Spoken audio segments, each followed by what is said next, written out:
Okay, so good morning. I will be your instructor in Statics of Rigid Body. So I am Engineer Junjun Santos and welcome to Ingenieuro Review Center. So this is our first subject na mamimit nyo ako, no?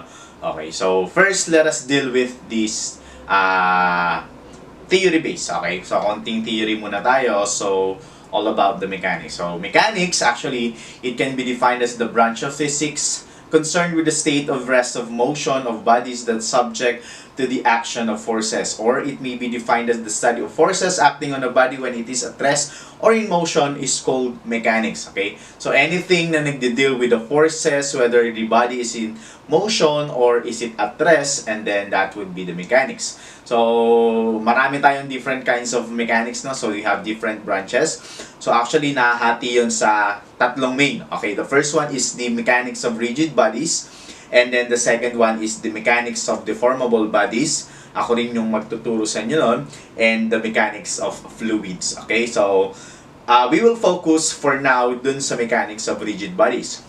Sa mechanics of rigid bodies, it is subdivided into two. The first one is the statics, and then the second one is the dynamics. The statics is ito yung mga bodies na at rest, okay? And then while the dynamics, ito naman yung mga bagay, okay? O ito yung branch ng mechanics of rigid bodies na kung saan in motion naman yung body natin. Okay? So we have here the statics. It is the branch of mechanics that deals with the study of forces on body in equilibrium. So normally it is at rest, no? Or if it is moving, and then it should be in a constant velocity. Okay, so no acceleration at all, so that would be an equilibrium. Okay, so either the body at rest or in uniform motion is called statics. Okay, when we say uniform motion, walang pagbabago, hindi nag-accelerate or hindi nag-decelerate. Okay, while the dynamics, ito naman yung branch ng mechanics kung saan nagde-deal na tayo, yung forces ng body na para gumalaw yung isang bagay. Okay, so sometimes if the body is not in equilibrium, it means there is a net force acting on the body, and then it will tend to move. Okay, so that branch of mechanics of rigid bodies is dynamics. Okay, which will be discussed to you, okay, after the statics of rigid body. However, this is still divided into two branches. The first one is called the kinetics. Okay, so when we say kinetics, it is the branch ng dynamics na kung saan we deals with the study of body of motion under the influence of force. So it means kapag meron tayong mga net forces, sabi ko nga, the body will tend to move, and then that is what you call the kinetics. The other one, yung walang kinalaman sa forces, okay, so it is really at motion, it's called the kinematics. Okay, so i-discuss nyo yan sooner by other instructor. Okay, so principle tayo ng transmissibility. Okay, madali lang yung sinasabi ng principle of transmissibility. It is just a state na kapag yung isang force at a certain point in-apply sa other points of the body, as long as the line of actions of the forces are still the same, and then its effect on the body would be the same. Okay? So, mas maganda, mas makikita natin into figure. For example, I have here the block of a crane. Okay? A crate, a block. And then, a certain boy will tend to push it. Okay? On this way. Okay? And then, this would exert a certain force on the block. Okay?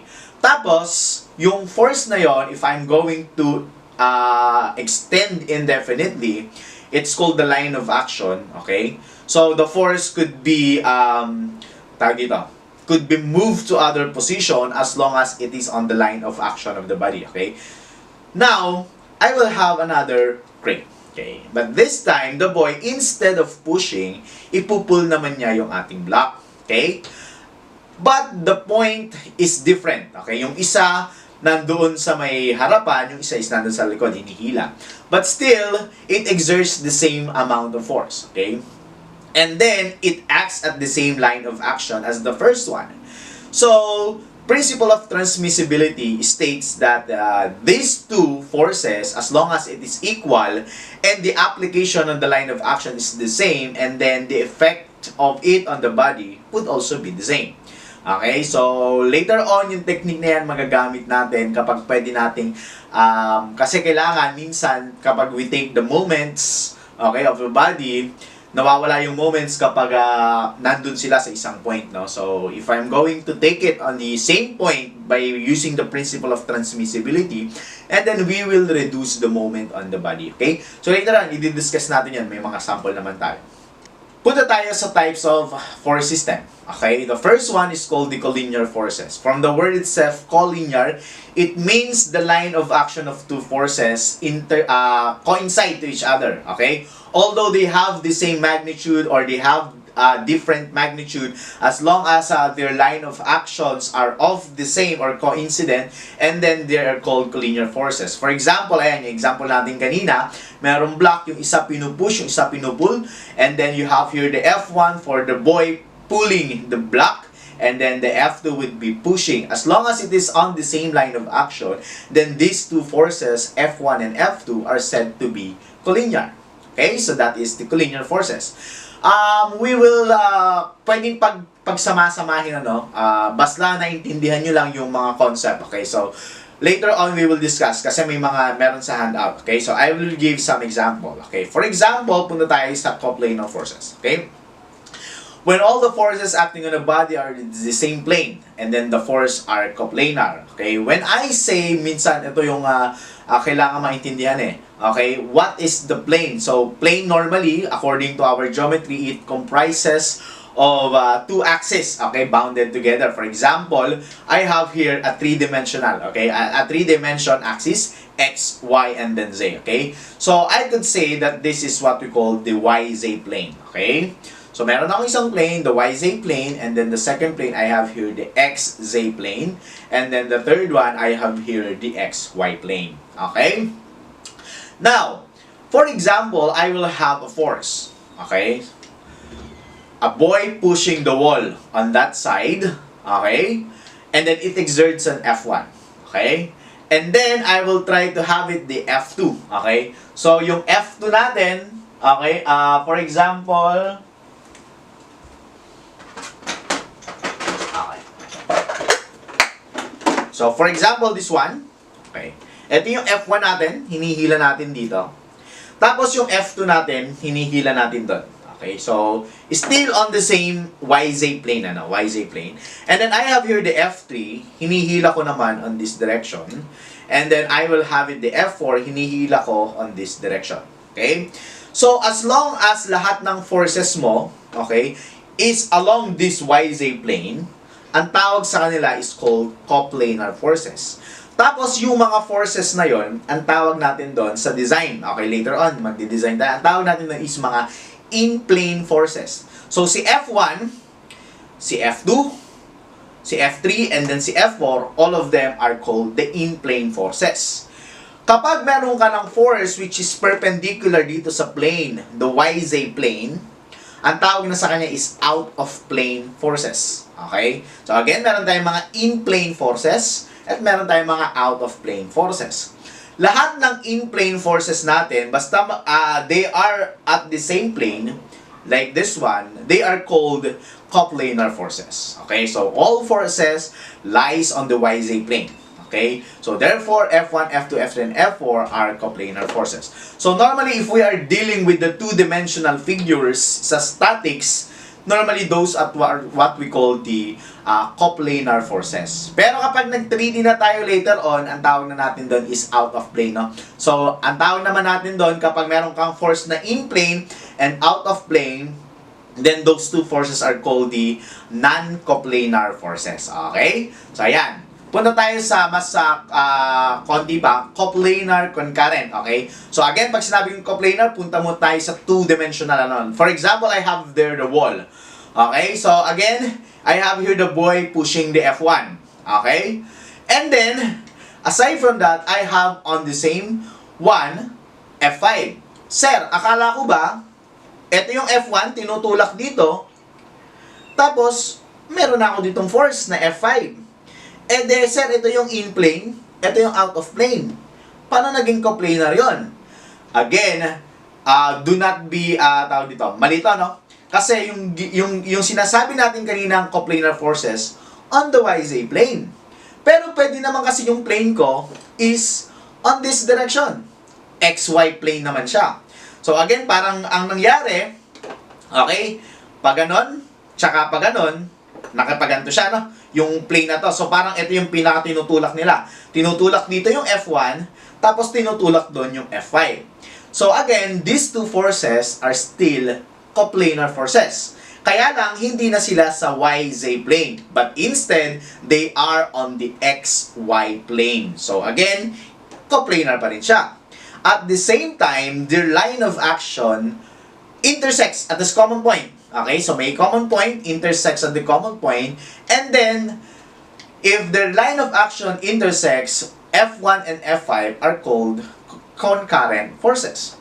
So, it means F1 and F5 are coplanar as well as concurrent forces. That's why we have coplanar concurrent forces. Okay, next, I have here the non-concurrent coplanar forces. Okay? So, for example, ganun pa rin. Bigay ako ng example. I have here the F1 and then F3. Dun pa rin ako sa XY plane. So, parang ang nangyari, yung isa dito, tapos yung isa dun. Okay? Although, okay, wag malilito, no? Sabi ko nga kanina, if i-extend ko si F1 indefinitely, okay, yung kanyang line of action, pati yung F3, they will meet at a common point. So, that they would be concurrent. That's correct, no? But sometimes that is the using of principle of transmissibility. Pero kung doon mismo ina-apply, okay, for example, ito, we have here the F1, dito tinutulak mo, tapos dito tinutulak mo yung, F3, and this is F1, their different point of their point of applications are not the same. And then, they are coplanar forces because they still lie on the X and Y axis, X and Y plane, but their point of application of forces are different. So that, therefore, F1 and F3 are coplanar forces, but they have different point of application, then these forces are not concurrent. Okay? Again, I have here the F2 and then the F4. Okay? So, they still lie on the same plane, which is the XY plane. But their line of forces, or the line of actions of the forces are parallel.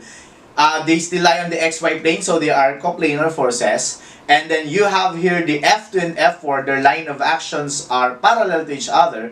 And then the line of actions, and then that's called the parallel. So these two forces, F2 and F4, are called the parallel coplanar forces. Okay? And the next, in this case, all the forces are parallel to each other. Okay? Kaya lang, yung point of, although they still lie on the same plane, you have here the XY, kaya lang sa pinaka-base, tapos yung isang application which is the F1 is still XY, but they have the different level, and then these two forces are still non-coplanar forces. When I say coplanar forces, same plane siya. Dapat pareha silang nasa base. Pero kapag magkaiba sila ng elevation, and then these two forces are already considered non-coplanar forces. Although their line of actions are parallel to each other, and then F1 and F3 are coplanar, non-coplanar parallel forces. Okay? So, those are the different types of system na meron tayo sa statics. Although, pwede nyo pagsama-samahin nyo, no? Depende sa forces. Okay? Napakaraming combinations. Pero, ang mahalaga na intindihan natin, si coplanar, si non-coplanar, si concurrent, si non-concurrent, at si parallel forces. Okay? So, we will now proceed with the sample problems, okay, sa statics. Okay, so let's have the problem number 1. So, it is required that the resultant force acting on the eye bolt in the figure shown be directed along positive x-axis, and that F2 have a minimum magnitude. Determine the magnitude, the angle theta, and the corresponding resultant force. Okay? So, meron tayong dalawang forces. We have the F1 which is equal to 800 Newton, and then the F2. But the F2, hindi natin alam kung nasan yung direction. Okay? And then, ang alam lang natin, it should be in the minimum. Okay? Pero, according to the problem, okay, so we will have its solution.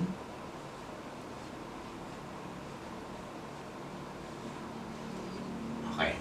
Ang isang clue natin, ang sabi niya, yung pinaka-resultant natin should be directed along the positive direction. So, from here, so let's say, I will have it, this would be my resultant.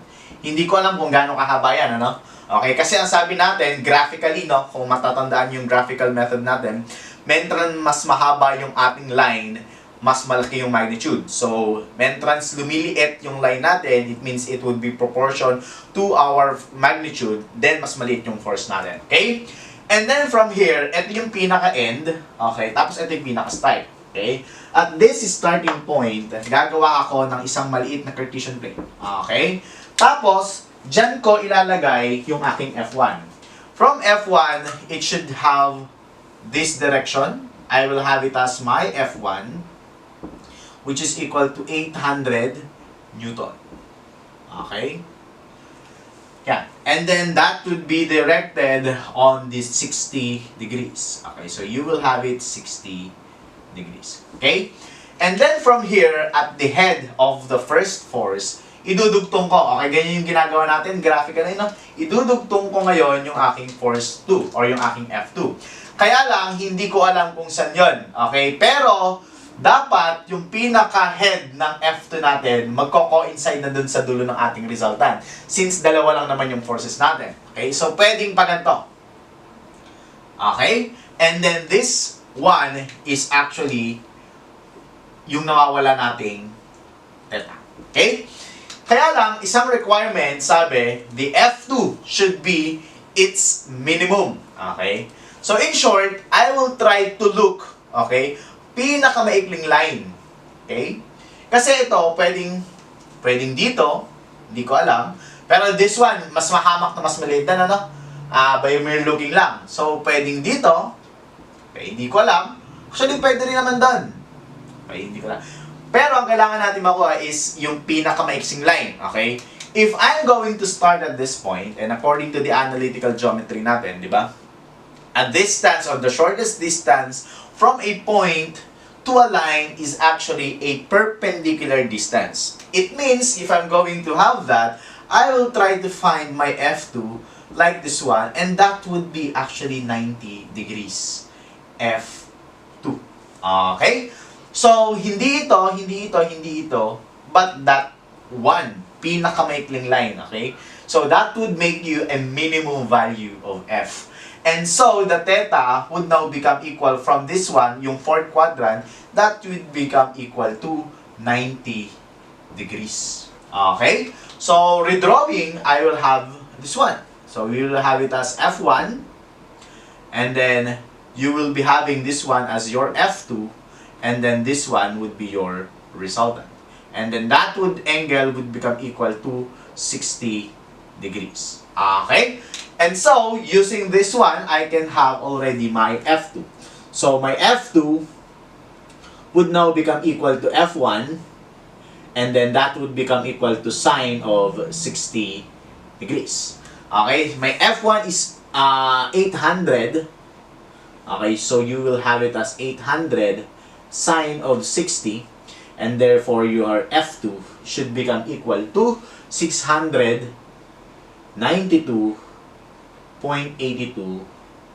Newton. Okay? And then this one is for letter A already. Okay? And then for letter B, automatic na yon. Meron na tayo. So you have here the B. Yung theta natin, ito na given. So we can have it as theta. So equal to 90 degrees. Okay? And then lastly, we'll have it the letter C. And C natin is the resultant, so we will try to find for the R. And that's equal to R is equals to F1. This time, that would be cosine of 60 degrees. So you will be having R is equals to 800 cosine of 60, or that would become equal to 400 Newton. So this now become your R. Okay? So this one is the answer, F2, 90, and then 800. So that's it for the problem number 1. Sometimes kasi kapag nakita ng bata is minimum, okay, we are asking for the minimum or maximum, iniisip agad natin that would take us a integral, no? O kaya ang differential calculus. Pero in statics, again, it is proportionate to the distance of the segment as to its magnitude. Okay, so let's have the problem number 2. So the magnitudes of the three forces applied to the eye bolt are T1 equals to 110 pounds, T2 equals to 40 pounds, and T3 equals to 150 pounds. Replace these forces with a single equivalent force R. Okay, so meron tayong tatlong forces. Gawa muna ako. Okay, so we can have its solution. Okay. So, gawa ako ng plane, Cartesian plane ko. Okay, so I will have this one. And then again, we have here the X. And then you have here the Y. Okay. Tapos meron akong tatlong forces. So, I will have first this T1. Okay. And that measures around 110 pounds. So, 110. And then I will have here T2. Okay. And that would be T2 equals to 40 pounds. Okay.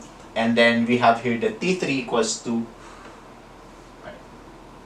T3 is equal to 150 pounds.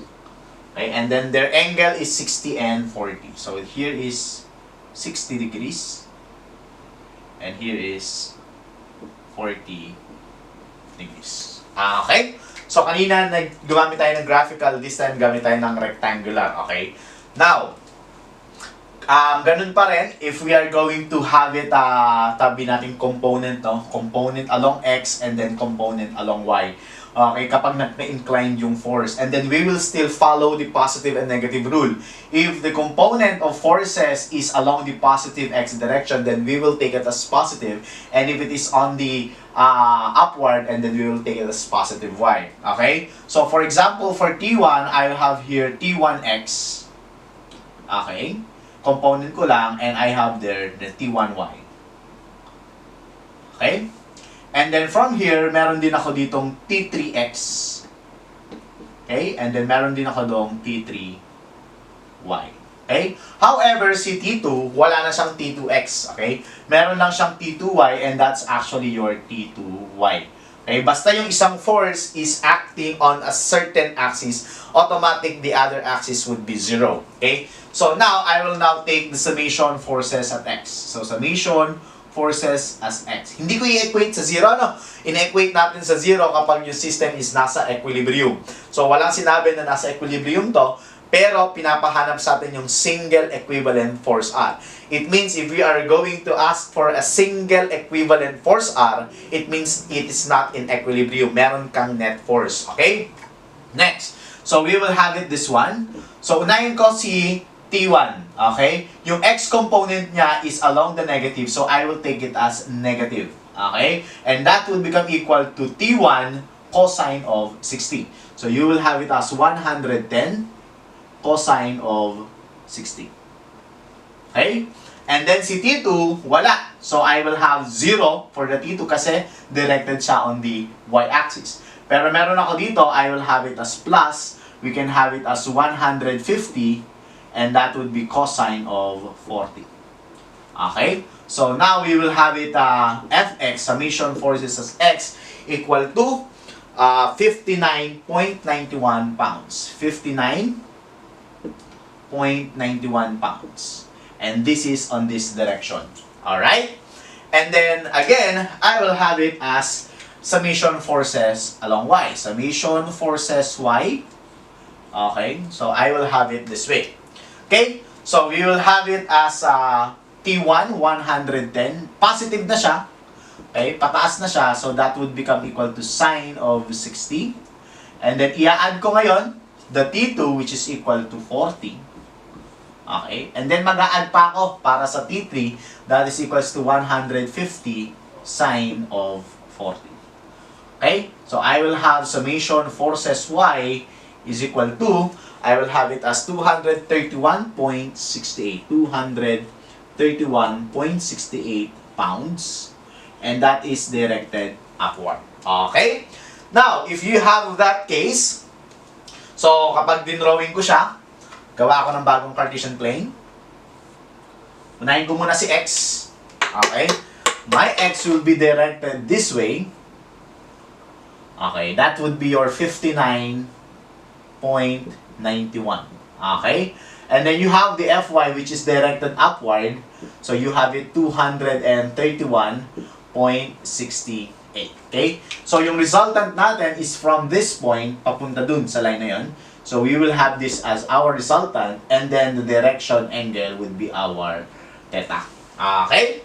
So, having so, I will have it the R, okay, equal to square root of fx squared, okay, or summation. Okay, sorry. We have it summation forces x squared plus summation forces y squared. Okay? So, you have the R equal to the square root. Ang x ko is 59.91 squared. And then plus, summation Fy 231.68 squared. Okay? So, you have now the resultant equal to 239.3 pounds. Okay, so this is now the answer for the resultant. However, its direction or sense of direction, you will have it the theta. So your theta would become equal using these 2 points or these 2 forces. We can have it as tangent -1. Okay, so we have the opposite 231.68 divided by the 59.91. Okay? So you have there the theta, that would become equal to 75.5. So 75.5 degrees. So this is now the angle for number 2. Okay, so before we proceed with the problem number 3, so let's have first the extended. Gawin na nating 3-dimensionals, okay? So I will try to give you, for example, I have this Cartesian plane. Okay, so bibigay muna ako dito ng isang maliit na Cartesian plane. So again, I have here the x, and then you have here the y. Okay? And then meron ako ditong force. Let's say I have here the force F1. Okay? Hindi ko alam yan eh. And then, it is directed on this direction, and I will call that as my alpha. Okay? And then, i-component ko siya. Okay? To have this component, I will have this component. Okay, and then that would be your component along x. And then you have here component along y. So you can have it as F1, y. Okay? So if you are going to ask what is the F1 of x, ang sasabihin mo sa akin, F1 of x is equals to F1, and then you have it as cosine of the alpha. Okay, that's correct. How about if I'm going to have it as F1y? So you will be having as F1, and that would be sine of alpha. Tama ba ka? Okay. Again, this force is in this plane. Okay. So now, sometimes yung force natin, hindi lang maganda. Medyo nakagano ng konti. Okay, gawin nating 3D. Okay, so meron ako ditong z-axis. Okay, kung meron ako ditong z-axis, and I will have it as F1. Okay. F1 of z. So that will become F1. Ano na kaya? Sir, ginamitan ko na ng cosine yung isa. Ginamitan ko na ng sine yung isa. Baka tangent. Okay, so tangent of alpha. Okay, kasi cosine, sine, tsaka tangent. So this is not the proper way. Okay? So for a 2D, we accept this one. Okay? Kaya lang, okay, pwede kong hindi gamitin tong yung alpha eh. Okay? Pwede ito yung gamitin ko. Okay. I will call that as beta. Okay? So, kung gagamitin ko siya, dito ko ilalagay si aking F1y. F1y. Again, meron ka doon, triangle. So, gamit yung triangle na to, this one is could also be equal to 1, and then that is cosine, this time of beta. Si sine of alpha at cosine of beta will be equal if alpha and beta are complementary. Okay, so remember that, no? if the alpha and beta are complementary angle, their sine and cosine would be equal. Okay? So, sa trigo yan. Okay? So, you have learned that on trigo when it comes to the reference angle. Okay? Now, punta ako sa 3 dimensions. Okay? So, I will try to have it 3 dimensions. Medyo nakakalito yung 3D, lalo na kung i-discuss mo naka-drawing. Okay? Okay? But I'll try my best. Okay? So, let's have this one as my X. Okay? And then, you have here as your Y. And then, you have here as your Z. Okay? Tapos, yung force ko, medyo nakaganyan na ng konti, no? Okay. In the first octave. Okay? Tapos, try kong gawa ng ano, no? Kapag nasa 3D ka, so let's call it as F. Kapag nasa 3-dimensional space ka, kung ito is binabox mo into rectangle, ibabox natin to into rectangular prism. Okay? So, tapos itong force, iyan yung magiging diagonal mo. Okay, I'll try my best para mas maintindihan nyo. Hop. Okay. And then, you will have it. This one. Ooh. Okay. And then, pasensya na, medyo mahirap talagang mag 3D. Okay. Yun. Tapos, okay. Okay. Okay. Then, this one.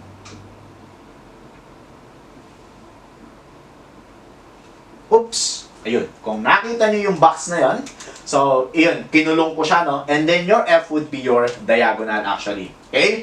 Tapos, lahat ng distance ng rectangular prisms na parallel dun sa axis, yun yung kanyang component. Okay? So, I will take this one. Okay. I will take this one. Since this one is parallel to X, so this one is your F of X. Okay? F of X, F of X, F of X, F of X. Pare-parehas lang yan.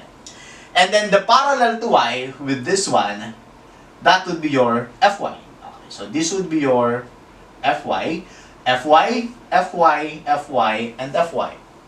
And then lastly, this one would be your F of Z. So you have your F of Z, F of Z, F of Z, F of Z, and then F of Z. Okay? Kanina, we try to find its component based on the angle. Okay? Sabi ko kanina, dito sa 2D, yung alpha, eto, and then yung beta nandun. If you will notice, if I'm going to ask for a certain component on that axis, I am using the angle na nakadikit dun sa kanyang axis. So if I'm going to ask for the Fy, ang kukunin kong angle is yung angle na nakadikit dun sa Y papunta dun sa force, kaya naging beta. And then if I'm going to ask for the Fx, ang kukunin kong angle is yung alpha dahil iyon yung nakadikit dun sa aking x papunta dun sa force. That's why you have the alpha. Sir, nasan yun dito?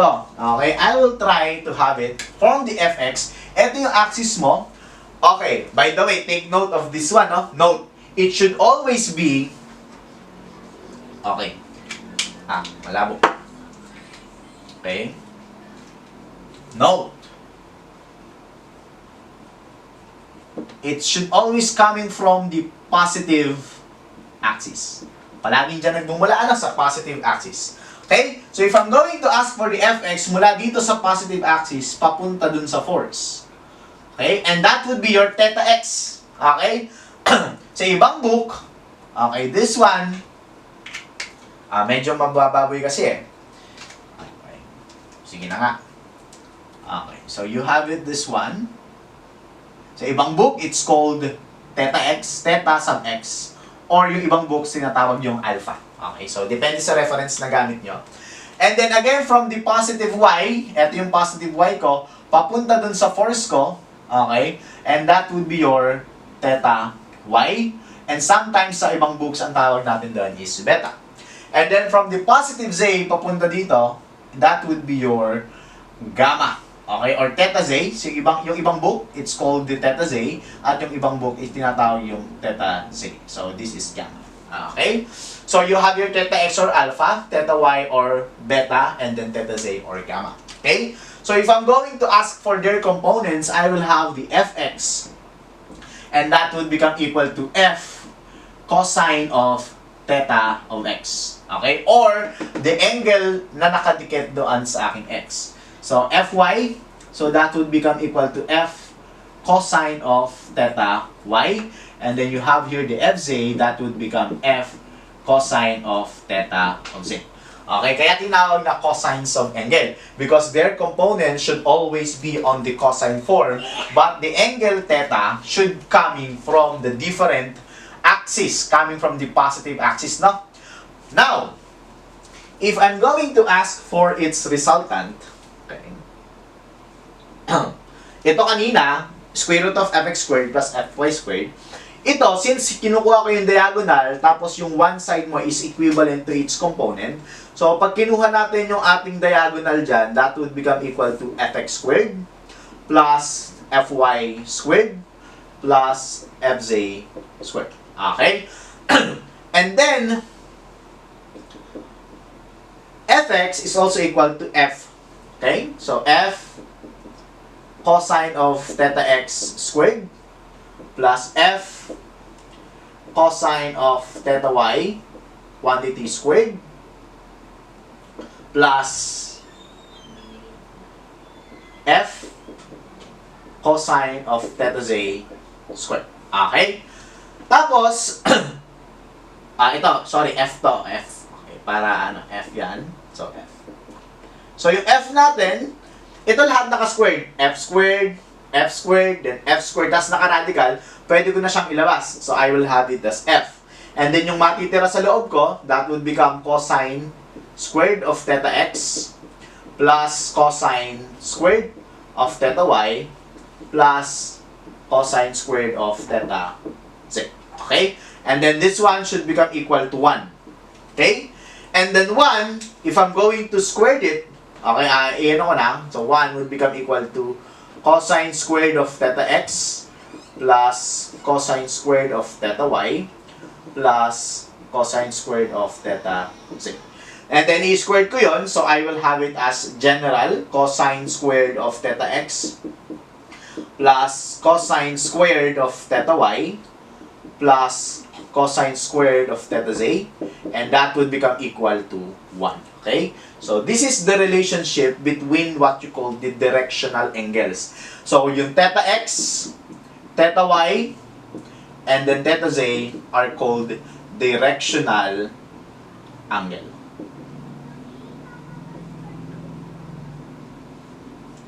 Okay? So, this is now the relationship between the directional angles. There's the square of their cosines shall be equal to 1.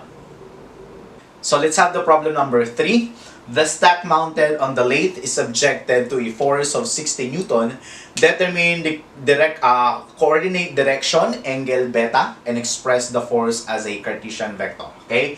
So, i-drawing ko muna yung ating Cartesian plane. So, para mas madali nating that would be, okay, and then this would be your z, this would be your x, and this would be your y. Okay, and then yung force natin somehow andito sa point. Okay. Up. Okay, and that would become equal to 60 Newton. Okay, 60 Newton. Okay, so kung ibababa. Okay, ayan. Okay, so ayan. And then, meron tayong directional angles, yung alpha natin. So, that would become equal to 60 degrees. So, ito siya. Okay, so that would become equal to 60 degrees. And then, we have the gamma. From here, you have here 45 degrees. Okay. And then yung hinahanap natin, again, this beta. Okay. Again, that is coming from the positive y. Okay. So, we have here the alpha. Okay, let's call it as alpha. And then you have it as beta. Gamma. This is gamma. Gamma. Okay. So, 45 degrees. Okay. So, meron tayong directional angles, pero madali na to, no? Kasi ang binigay natin last time, okay, ang binigay natin is relationship. Okay, so sabi natin last time, the cosine, okay, squared. Yung theta x, pwede rin siyang alpha. plus cosine squared of beta plus cosine squared of gamma, and that would become equal to 1. Okay, substitute natin yung value. So we can have it as cosine squared. Yung alpha natin is 60 plus ito yung nawawala. Okay, cosine squared of beta and then plus cosine squared of gamma, which is 45, equal to 1. Okay? So taking of this one, that would become equal to cosine of beta, and that would become equal to, rearranging, i-square root ko na, no? So that would become equal to 0.5. Okay, 0.5. Okay? So I can now solve for the value of beta. Okay? Ang makukuha natin yung value ng beta is 60 degrees. Okay? And this is not the right answer. Bakit? May mali ba? Actually, tama naman si 60 degrees. Okay? Kaya lang, ang sabi kasi natin, yung ating direction angle, it should be from 0 to 180 degrees. Okay? So, ang mga directional angles natin, or angles, okay, yung alpha, beta, and gamma, okay, they should be greater than from 0 to 180 degrees. Okay? If would be an acute angle, okay, if this is an acute angle, and then their component would be positive. If this would be an obtuse angle, they would be negative. Bakit? Ang cosine of 0 to 90 is positive. Nasa first quadrant yan, no? Palaging positive ang cosine. Pero pag lumagpas ka ng 90 degrees, it is now on the second quadrant. The cosine on the second quadrant is always negative. What I mean is, if the component of the force is directed along the negative directions of that axis, and then its directional angle should be an obtuse. Ang nakuha natin is 60.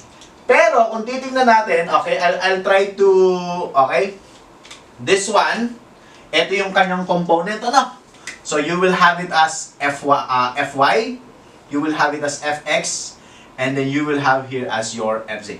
Okay? Si Fx, along the positive x, tama na yung directional angle niya is acute, 60. Si Fz, along the positive z, tama na ang directional angle niya is also an acute. However, si Fy, it is directed on the negative y direction. So we expect that the beta should be greater than 90 degrees. Pero ang nakuha natin is 60 degrees. Paano natin yan makukuha? So balik tayo. Okay, balik tayo ng konti kay trigo. Okay, so you have here the two axes. For example, you have here the F. Okay? And then that would be your 60 degrees. Okay? On the first quadrant. Kaya lang hinahanap natin actually is nasa second quadrant na F. Ano yung katumbas nito doon? Okay? Yung katumbas nito, palagi dapat na nakadikit. Kung ano yung nakadikit dito sa horizontal niya, hindi yung sa kabila. So this now also 60 degrees. However, if this would become cosine of 60, okay, pagdating dito, it is now negative cosine of 60. Tama ba ako? Kasi, ang cosine mo dito is negative na. Okay? So, if there is also a 60 degrees on that, yun yung nakuha natin. Ang hinahanap talaga natin is from this positive axis, papunta dun sa ating force. And that is actually your beta. So, beta, it is now equal to what? 180 degrees minus the 60 degrees. Therefore, my beta, 180 minus 60, so my beta now is equal to 120 degrees. Okay? To check, dapat yung cosine of 60 mo dito should be numerically equal to the cosine of 120, except that their signs are different. Okay? So cosine 60 should be equal to negative cosine of 120. Okay? So we have now the 120. Now, paano ko gagawin si Cartesian plane? All of the force on a space, okay? So any force on the space, F, pwede ko siyang ilagay into Cartesian vector. Yung Cartesian vector, meron akong tatlong component. I have here the component fx, fy, and then fz. However, lalagyan ko siya ng ng coefficient. For the fx, ang kasama niya palagi is I. For the fy, ang kasama palagi niya is j. And then for the fz, ang kasama niya palagi is k. Okay, saka na natin anuhin yung mga operations, no? Sa ngayon, ito yung magiging form natin into Cartesian vector. Okay, this is called on the Cartesian vector or rectangular form. Okay, so this is called also on rectangular form. Okay, x, y, and then z. Na-compute na-discuss natin what is fx. Okay, fx is equals to f and then cosine of alpha. Okay, so you can have it as 60 and then you have here cosine of alpha is 60. So you have here the fx equal to 30 Newton. Okay? And then you have here also the fy that would become equal to f cosine of beta. So you have here fy equals to 60 cosine of 120. So your fy is also negative 30 Newton. So makikita nyo yung fy natin because naka-obtuse na siya, automatic siyang nasa negative side, which is very true, no? So lastly, I have here the fz and that's equal to f cosine of gamma. And you have here 60 cosine of 45. So you have the fz equal to 42.43 Newton. Okay? And then, ilagay natin dito, so my f would become equal to fx 30. Kaya lang lalagyan ko ng I. And then plus, it's negative 30 j. And then you have your plus 42.43 of k. So this is now the force F on the vector form. Okay?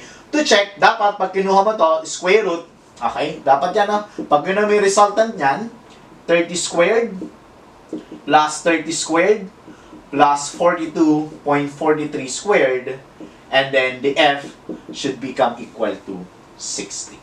Okay? That's just to check. Okay? So this is now the rectangular form, and this is now the angle beta. Okay, so let's have the problem number 4.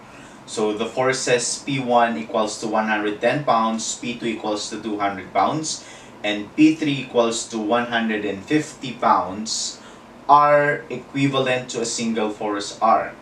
Determine the magnitude of R and the coordinates of the point where the line of action of R crosses YZ plane. Alright, so meron tayong tatlong forces. So, kukunin natin una yung resultant. And then, yung resultant natin, if we extend coming from this point, saan daw tatama dito sa YZ plane. Okay? So, ang pinaka magandang gawin natin yan, okay, since we are in the 3-dimensionals, ilagay natin sa vector form, no? Sa Cartesian vector yung bawat isa. Okay? So, for P1, ito yung pinakamadali. For P1, okay. Okay? So, since si P1 is directed along the positive y-axis, kapag nga yung isang force again lies on the positive or lies on one axis, and then the other two axes would be 0 in component. So, if I'm going to write for the P1, okay, that would become equal to 0i, okay? And then on the y, it is positive directed on the positive axis, so I will have it plus, okay? 110J, okay, and then plus 0K, alright? So, dahil wala tayong component on the X and then the Z, then there would be 0, okay? And then, let's try for P2. Okay? So, for P2, okay, so para kang merong, yung P2 natin, para kang merong box, ano? Tapos, nandun ka sa pinaka ilalim. Okay, let me try to draw it. Okay? So, example for this one. So, I will have, may drawing ko sana ng tama. Okay, so ayan, parang ganyan. Pero para mas makita natin, i-exage ko ng konti. Okay, and then,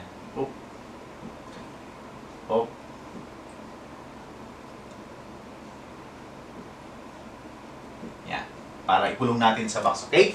So, nakita nyo yung box, para siyang yung pinaka nasa base ng box, okay? And then, the angle, yung pinaka-angle natin is nandito, okay? So, ito yung angle natin, nakadikit siya dun sa x-axis, okay? So, if I'm going to draw it on the top view, on the top view, okay? So, parang ito yung axis ko. So, I will have it here, and then I will have here on this axis. So, this would become equal to your x-axis, and this would become your y-axis, okay? And then, yung pinaka-force natin, okay, yung pinaka-force natin, parang nandito, okay. Ibaba ko ng konti pala, para mas makita natin. Okay. So, I have here, x, and you have here the y. Okay? Tapos, ito yung force ko, no? Ayan. So, ilagay ko dun yung force ko. Okay? And then, i-component natin siya. Okay. So, you will have it here, and you will have here this one. So, this one would become your P2Y, and this would become your P2X. Okay? So, para ngayon siyang nandito. Ayan, para siyang naka-rectangular. Okay? Tapos, yung pinaka 25 degrees natin is nakakabit dito sa x-axis. Okay? So, ito yung ating 25 degrees. Okay? So, you have there 25 degrees. Okay? So, kung titingnan natin, we will be having here on the x-axis, I could have it here, P2x. Okay, so P2x, and that would become equal to your P2. So, this is your P2. Okay, so P2. And then, gamit tong triangle na to, so I will have it cosine. Okay, so cosine of 25. Okay, so we will be having as P2x. So, that would become equal for the P2 is 200. Okay, so we have here 200. And then cosine of 25. Okay, so you will be having P2x, okay, equal to negative 181. Okay, 0.26 pounds. Okay, since yung P2 natin, yung P2x natin is directed on the negative axis, so we will denote that as our negative. Okay? And then next, we will have it as P2y. Okay, P2y. So, ang gagawin naman natin, that would become equal to 200 sine. Sine naman ano? Of 25. Okay, eto naman tayo. Okay, yung part na to, pwede rin doon. So, gamit yung triangle na to, kukunin ko si P2y, and then that would be 200 sine. And also, the P2y should be positive because it directed along the positive y directions. Okay? So, we were going to have the P2y equal to 84.52 pounds. Okay? So, kung ilalagay ko siya, si P2x and P2y, wala akong P2z, no? It's because yung P2 natin lies on the xy plane. So, if it lies on the xy plane, if a force lies on a plane, the axis perpendicular to that plane shall be equal to 0. Okay? So, we will be having now the P2z, or ating P2. Okay? So, that would become equal to negative 181.26 of I, and then plus 84.52 of J, and then you will have it 0K. Okay? So, meron ka ng P2.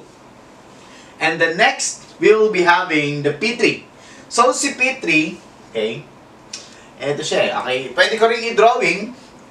Si P3 naman lies on the XZ plane.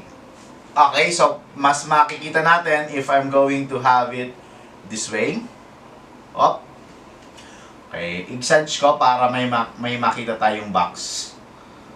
Alright. Oop. Okay, kung nakikita nyo yun, so yung pinaka-box naman niya lies dun sa ating side. Okay?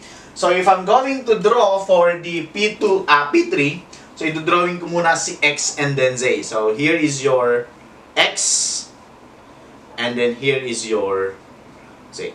Okay? Tapos yung pinaka-force ko, eto. So I will have this as my P3. Okay? And then, kukunin ko si component, ito yung aking P3X. Okay, so you have your P3X and you have here your P3Z. Okay? Okay, yan. And then, yung pinaka 40 degrees natin, okay, it lies, okay, nakadikit naman siya sa x-axis. So, ito yung ating idodraw na 40 degrees. Okay, so that is your 40 degrees. Okay? So, I will have here now the P3. Okay? So, kukunin ko na si P3X. Okay, so P3X, that will become equal to P3. Okay? And then cosine of 40. Okay? So, you will have it for the P3 as 150. Okay? And then cosine of 40. So, your P3X, by the way, is on the negative side. So, you will have it as P3X is equal to negative. Okay? And then, that would become equal to 114.91 pounds. Okay? So, again, it lies on the negative X direction. So, we will have it as negative. Okay? Next, we will be having as P3Z. Okay? So P3Z, again, it lies on the positive Z direction. So we will take that as positive. And this would become equal to P3 sine of 40. And that would become equal to 150 sine of 40. Alright? So we will be having as P3Z equal to, we will have 96.42. So 96.42 of okay, alright? Pounds. Yan natin. Pounds. Pounds.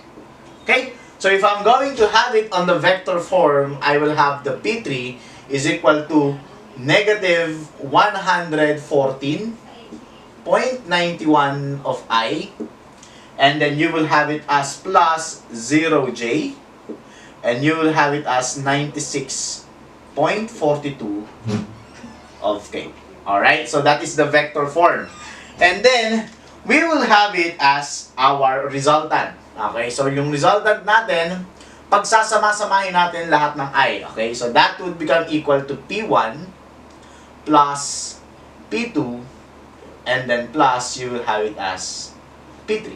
Okay, so now you have here the resultant equal to, i-add ko lahat ng I. So 0I plus negative 181.26 of I minus 114.91. So you will be having as negative 296.17 of I. Alright? And then for the J, 110 of J for P1 plus 84.52 for P2 and then plus 0J for P3, so you will have it as 194.52 of J. And then lastly, for the K, 0K, 96.42K, so you will having as plus 96.42 of K. Okay? And then this is now the resultant in vector form. And to solve for the value of the magnitude, so that would become equal to the square root of 296.17 squared plus 194.52 squared and then plus 96.42 squared. Okay, so you will be having as square root. Okay, so the magnitude of the resultant force is equal to 367.22 pounds. Okay, so this is now the answer for the resultant. Okay, so we will continue for letter B. So, kung saan tumatama yung resultant along the YZ plane. Okay? So, gawan ko ng bagong axis. So, we will be having here, I will have here X, okay? So, you will have it X, Y, and then Z. Okay? Then, yung pinaka-resultant ko dito magmumula ano? Okay. So, kailangan ko kasing malaman kung nasaan tumatama si XY sa XYZ plane. Okay? Sa YZ plane, rather. So, yung pinaka-X natin is on the negative direction. So, instead na pa ganun sa positive, babalik ako dito na negative. So, I will have here negative direction. So, I will have here as my RX. Okay? And then, for the Y, it is positive. So, punta ako dito as positive. So, I will have it as RY. And then, for the Z again, that would be positive. So, you will have it as R and Z. Alright? And then, dito sa point na to, okay, dito tumatama, magko-cross yung aking resultant. So, from here, hanggang dun. So, nandun yung resultant ko. Okay? So, that would be my resultant R. Okay? And it has the coordinate X, Y, and then Z. Technically, if this one crosses the YZ plane, okay, so I will have it, the X value would become equal to 0. Okay? Basta naglalay sa X sa YZ plane, and then the third coordinate would be 0. Okay? So, automatic na ang X natin dyan is equal to 0. Okay? And then, kailangan ko ng distances. Okay? Ikukulong ko ulit siya sa pinaka-box. Okay, ayan. Okay. Kailangan maikulong natin siya sa box. Para mas makita nyo. Okay. I hope you see that. And then the resultant would be the diagonal. Okay? Ang kailangan ko ngayon is the distances. Itong distance na to, from this point hanggang doon, so that would become equal to 2 feet. Okay? So, lagay natin. So, this would become equal to 2 feet. Oops. 2. Okay? And then, yung distance natin, yung side ng box. Okay? Yung measurement ng side ng box parallel to Y, I will call that as my dy, or distance along Y. And then, ito, tatawagin ko naman siyang dz. So, ito, that would be your dx, no? Distance ng box parallel dun sa x. Okay? So, the relationship between this one and then its resultant, okay? So, meron kang dx, meron kang rx, meron kang dy, meron kang ry, meron kang dz, meron kang rz, is this one. So, you will be having as dx all over rx. Absolute value, by the way, you will be having as dy all over absolute value of ry is equal to dz over absolute value of rz. Alright? So, ito, no? So, yun yung relationship parang sa position vector natin, or yung sa position ng pinaka-force natin. That is the relationship of the component to its dimension. Okay? So, since meron akong dx and that would become 2, so I will have it 2 all over my rx is absolute value 296.17. Alright? Is equal, unahin ko muna si dy all over the ry, which is 194.52. So, I can now solve for the dy. So, my dy is equals to 1.31 feet. Okay? Consequently, I can get for the dz. So, I will have it as 2 all over 296.17 is equals to dz all over for the z 96.42. So, I can now solve for the dz, and that would become equal to 0.65 feet. Alright? So, meron na akong dy and then dz. Okay? So, yung distance na from 0 to that one. So, the coordinate that will cross would become equal to 0 for the x. And for the y, that would become dy 1.31 And then for the z, that is from 0 to dz, and that is 0.65. Okay, so this is the coordinate where the resultant crosses the yz plane. Okay, so let's have problem number 5. Replace the three forces acting on the bracket by a single equivalent force. Okay, so yun, hinahanap lang natin is the resultant, no? So, pag basta sinabi natin, replace these forces by single force, we are asked to find for the resultant. Okay, so again, we have here the P1, then P2, and then P3. Okay, so based on the figure, si P1 is directed along the Z. So it means kung directed siya along Z, si X and Y mo is equal to 0. So if I'm going to write P1, okay, in vector form, and then that would become equal to 0i plus 0j plus 30k. Okay, positive kasi it is an upward force. Next, for the P2, pwede ko na rin kagad ilagay, no? So P2, so meron ako that is directed along the positive x, so that is equal to 40i. And then wala akong, kasi directed na siya sa x, so wala na akong y, so 0j. And then wala na akong k, 0k. Okay? For the P3, since it is inclined, okay, so pwede kong kunin yung kanyang, ayan, yung triangle na yan. So this hypotenuse, if have here to 100 and 120, so this would become equal to 20 square root of 61. Okay? So we can have 20 square root of 61.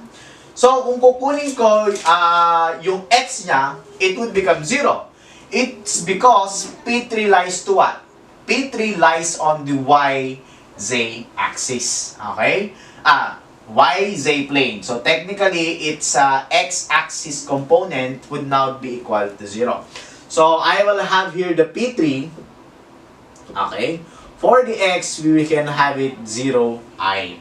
And then for the y, take note of this one also, that my I on this part is directed on the negative direction. Okay? So I will take that as minus. So minus the horizontal component, 120, all over its hypotenuse, which is 20, square root of 61. Okay? And then multiply it by the magnitude, which is 60. And this is now for the value of j. So this is now the y component, 120 over the hypotenuse, multiplied it by the force. And then that is j. We took it negative, it's because it is on the negative y direction. And then, for the z direction, it would be an upward. Okay? So, we will take that as positive. Okay? And then, the vertical component, 100, all over the hypotenuse, 20, square root of 61. And then, you will have it at 60. And then this now would become our k. So simplifying, I have now the P3. Okay, so that would become 0i. And then minus 76.82j. And then plus, you will have it as 64.02 of k. Alright? So now, meron na akong P1, P2, and P3 in vector form. So, pwede ko nang kunin ngayon si resultant. So, resultant equal to P1 plus P2 plus P3. So, again, I have here the resultant. Pagsasama-samahin ko lahat ng I. 0i, 40i, 0i. So, I have here 40i. And then for the j, 0j, 0j, minus 76.82j. So, minus 76.82 of j. And then lastly, k, 30k, 0k, plus 64.02k. So, plus 94.02 of k. So, this is now the vector form. Kaya hanapin natin yung resultant. Paano nga kunin yung resultant? Again, we need to take the sum of the squares of the components. So, we will have it as square root of 40 squared plus negative 76.82 squared plus 94.02 squared. Okay? So we will now have the resultant equal to 108.61 Newton. Okay? And then for the directional angles, if we are asked to find for the directional angles, okay, kukunin ko yung alpha. Okay. So that would become equal to cosine negative 1 of Rx all over the R. Okay? So we will have it the Rx cosine of negative 1 multiplied by the Rx 40 all over 108.61. So, we will have it the alpha equal to R cosine of 40 all over 108.61. So, you will be having as 68.39 degrees. Okay? Take note, since this is an acute angle, we expect that our, we expect that this one, the Rx component natin, would be a positive value. And then now, okay, this is also your theta x, no? So we will have it as theta y, or that's our beta. And that equal to cosine negative 1. This one is ry all over the r. So that would become equal to cosine negative 1. So this time, this is negative 76.82. all over 108.61. So we will have it as negative 76.82. So you will have it as 135.02 degrees. Basta dapat, it is in between 0 to 180. If the component is positive, then the angle should be an acute. If the component is negative, and then the angle should be an obtuse. So we expect that this is a positive 94, so we expect it to be an acute angle. So for the theta z, that would become equal to gamma, and that's equals to cosine of negative 1. We will be having as rz all over r is equals to cosine negative 1, and you will have it as 94.02 all over 108.61. So we can have it as positive 94.02 divided by 108.61. So that is equal to 30 degrees. Okay? So this is now the alpha, this is now the beta, and this is now the gamma. Okay, so that's it for the problem. Okay, so on the previous parts and previous problems, we write the force into vector form because given yung mga angles natin, no? Given si alpha, given si beta, given si gamma, or sometimes it lies on exact plane, okay? But most of the time, the problem in statics do not have the angle, but instead only the dimensions, okay? So, for example, I will have it as force from the origin and then from point A to point B. Okay, yun yung force ko. I will have to write it into vector form. Okay? So, una, ang kailangan nating makulaman is the position vector. Okay? Kapag walang given angle, ang kailangan lang natin is at least 2 points. Okay? 2 points from that force para makapag-conclude tayo ng line segments. Okay? So, yung point A, may coordinates siyang x1, y1, and z1. And then si point B, may x2, y2, and then the z2. Okay? Ngayon, yung this is the x-axis. So, from here, ibahin ko yung distance. Okay. On that part, tatawagin natin siyang dx. Okay? And then, yung parallel sa y, this one, okay, this would be your dy, and then this one would be your dz. Okay? Position vector. Okay? So, yung dx ko, so that would become equal to, palaging ganito, no?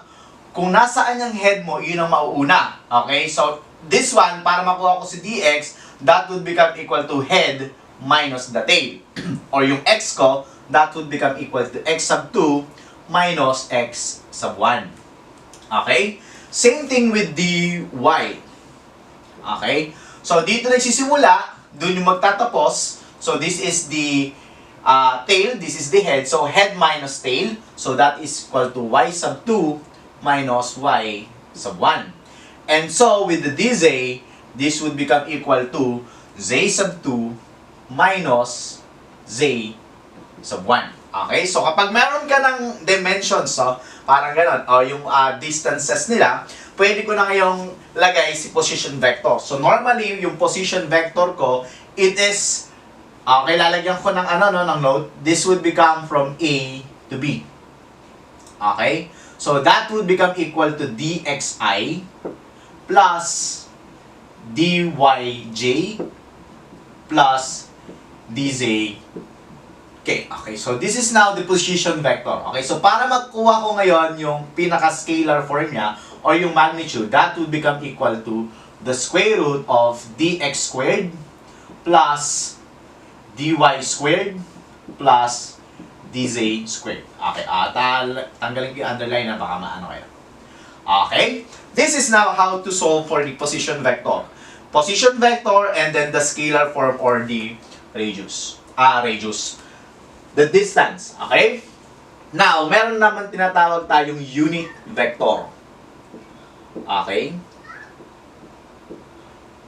Yung unit vector, para siyang isang vector form ng force, kaya lang yung magnitude ng force mo is palaging 1. Okay? So, para makuha ko si unit vector, for example, unit vector, it is by symbol lambda. Again, unit vector ng A to B. So, I will have it as A to B. And that would become equal to the position vector RAB. Okay? All over its scalar form RAB. Okay? So, again, kapag may bara, naka-vector yun in IJK. Kapag walang bar sa taas, I will have it as scalar form or yung pinaka-magnitude. Okay? So, this is now the unit vector. And then, to have for the force, okay, in vector Cartesian or in Cartesian vector,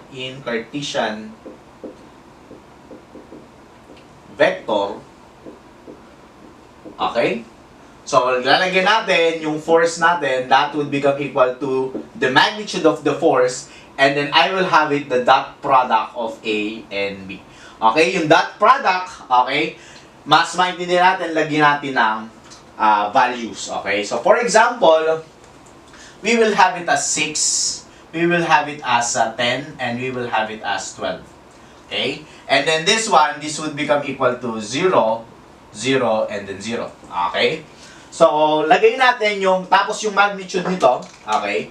For example, yung force F natin.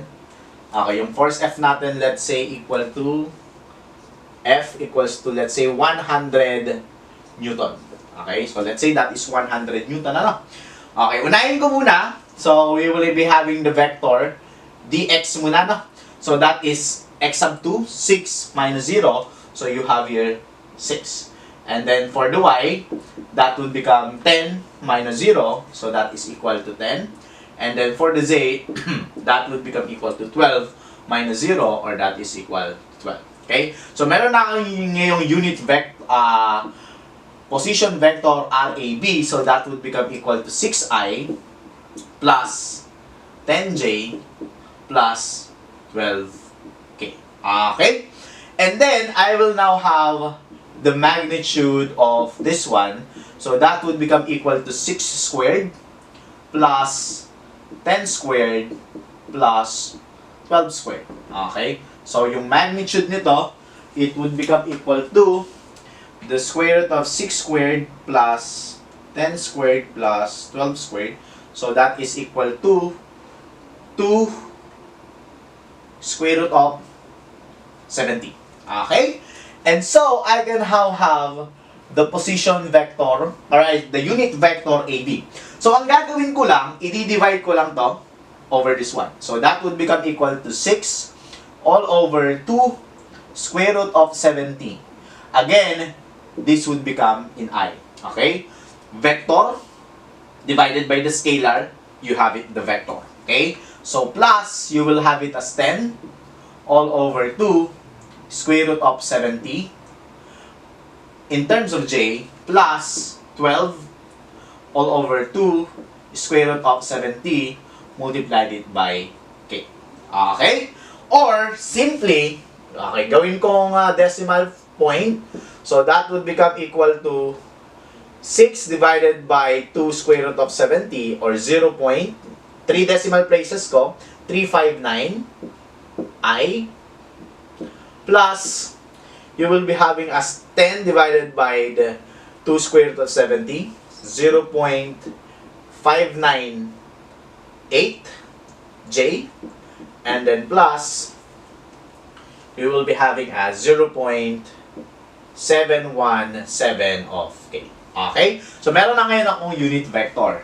Now, to have it the force F, okay, i-multiply ko to by the quantity. So we will have it as 100 as our magnitude, multiplied it by 3.359I plus 0.598 of J plus 0.717 of A. Right? And then, that would be now the force vector, and that equals to 35.9 of I plus 59.8 of J plus 71.7 of A. So, this is now the vector form of the force. So, to check, dapat pag kinuha mo yung resultant, so square root of 35.9 squared plus 59.8 squared plus 71.7 squared, and it should become equal to the resultant 100 Newton. Okay? So again, this is now your Fx, and this is now your Fy, and this is now your Fz. Okay? So that's the concept of position vector, unit vector, and then the force vector. Okay, so let's have problem number 6. Find the forces Q1, Q2, and Q3 so that the two force systems are equivalent. Okay, so this time, okay, yung previous examples kasi natin, it's either the force lie on an axis or the force lies on a plane. Okay, so mas madali kasi sanay na tayo dati na kapag yung force is naglalay sa plane, kaya na natin sine and cosine lang yun, no?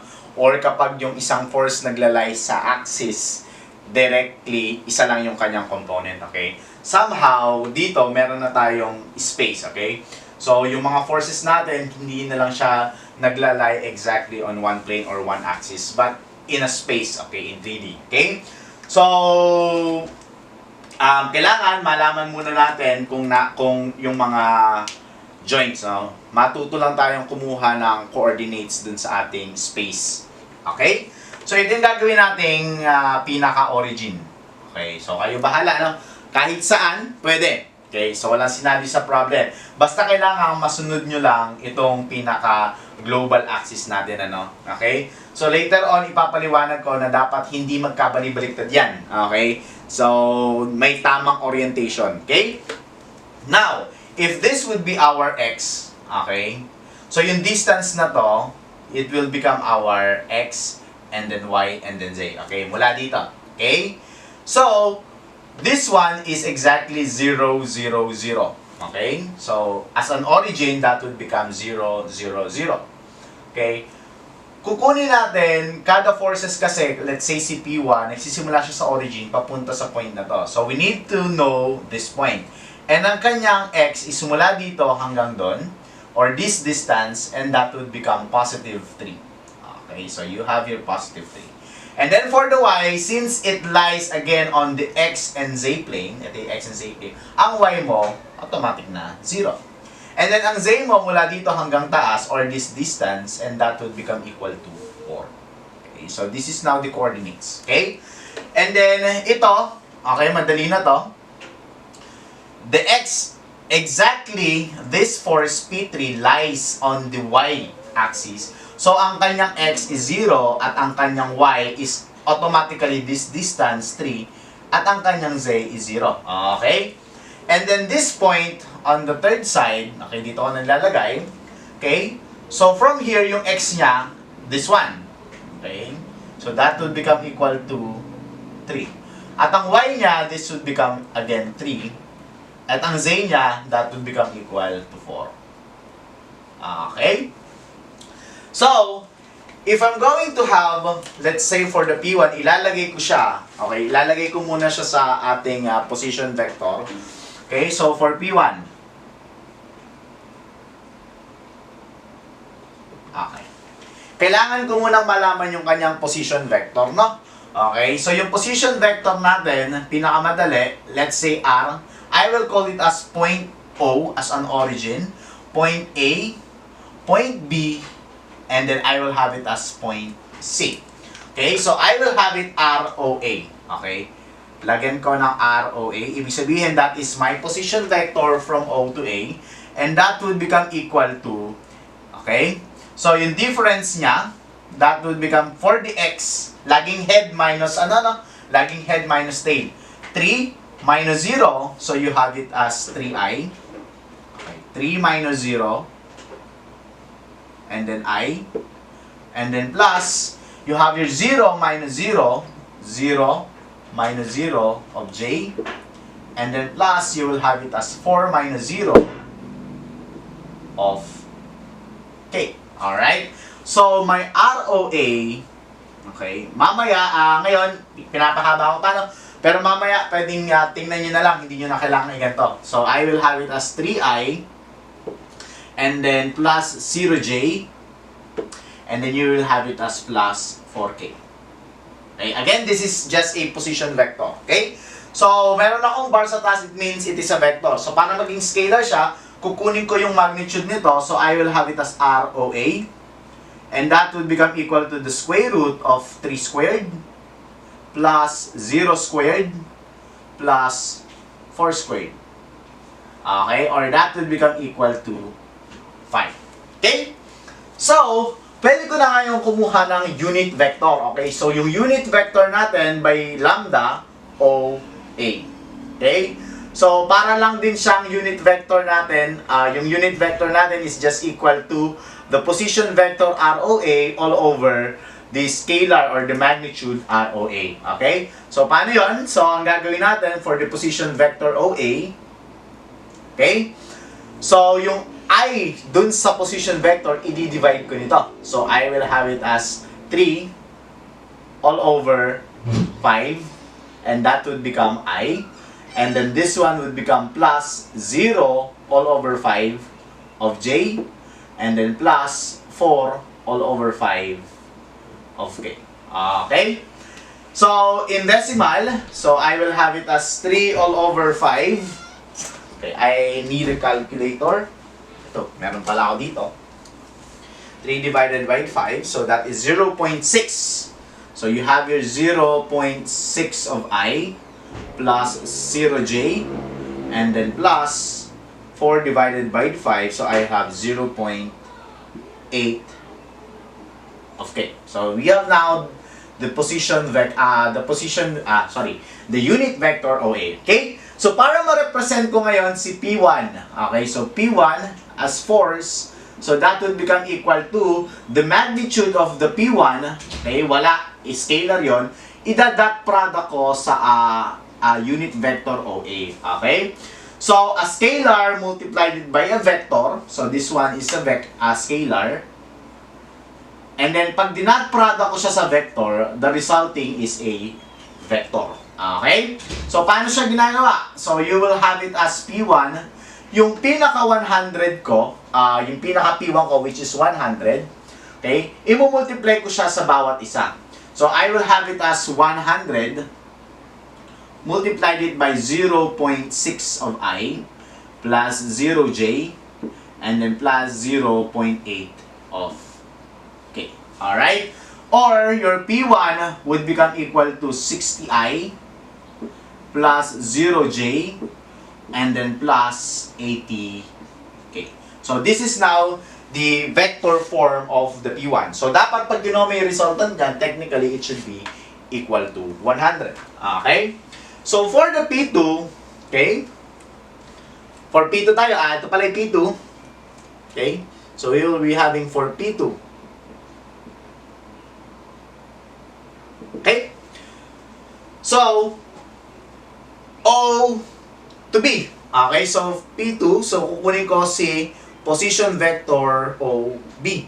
So, that will become equal to head minus tail ulit. So, ang head niya ng x is 3 minus 0. So, you will have it as 3i.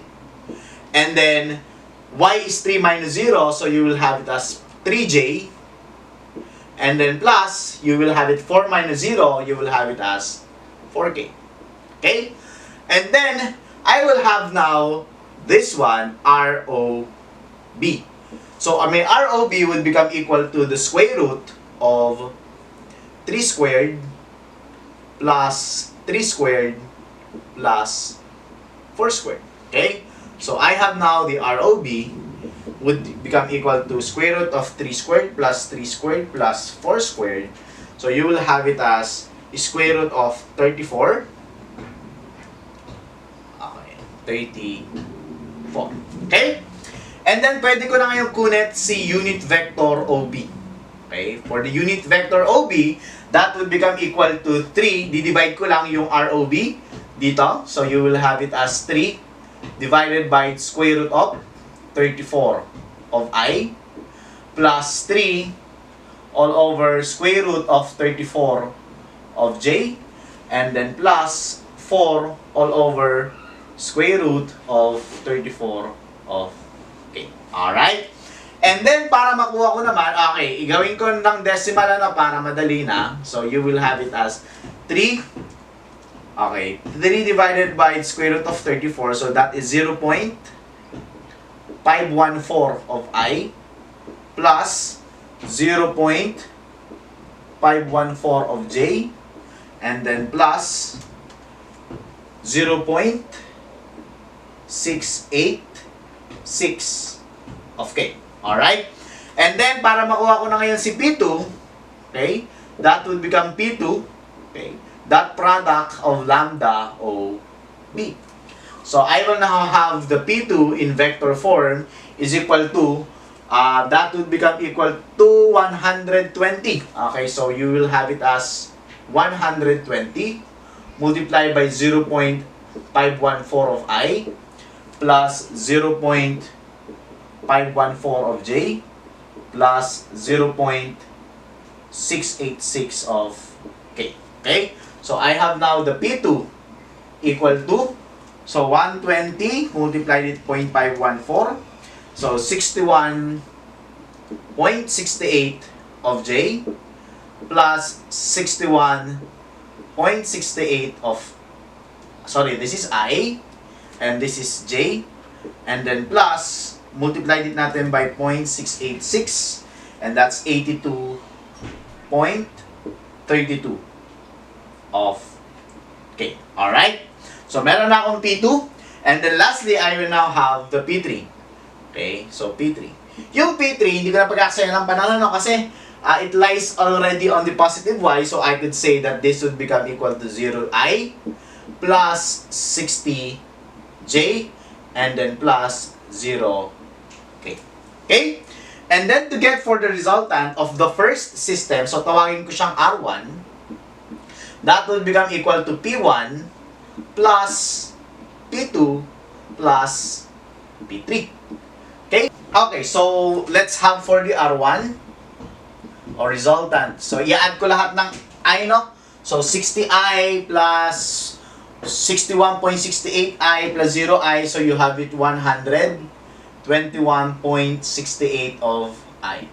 And then plus, again, you will have J, 0J plus 61.68 of J. And then plus 60J. So, you will have it as still 121.68 of J. And then lastly, for the K, so you have 80K plus P2 82.32K plus 0K. So that is around 162.32 of K. Okay, so this is now the resultant for R1. So what we will do for the R system 2, titake din natin yung kanyang resultant, no? Okay, so let's have for the Q1 muna. So for Q1, okay? So si Q1 exactly lies on the positive x direction. So I could say that my Q1 is equal to Q1 I, okay? Plus 0J and then plus 0K. That's it. Okay? And the next, si Q2, okay, lagyan ko muna to, no? So this one, ang x distance niya is 3. Okay? Ang y distance niya is 3. At ang z distance niya, since it is at the bottom, so that would become equal to 0. Alright? So for Q2,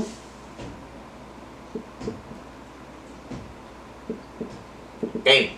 So for Q2, kunin ko muna si R. Okay, I will call that again, this one, for system O. And then I will call it as A, and then I will call this as B. Okay? So ROA tayo. So position vector ROA. Oops, sorry. It should be RAO. Okay? RAO. So from A to O. So ang mangyayari ngayon, para makuha natin position vector, head minus tail tayo. So 0 minus 3, so you have here negative 3i. Okay? And then 0 minus 3 minus 3j. And then plus 0 of k. Okay? So we will be having as RAO. So that would become equal to squared Newton. So that is equal to 3 square root of 2. Okay? So now for the lambda, okay, so we will be having here as lambda AO. Okay? So that would become is negative 3 all over 3 square root of 2 of I minus 3 all over 3 square root of 2 of j.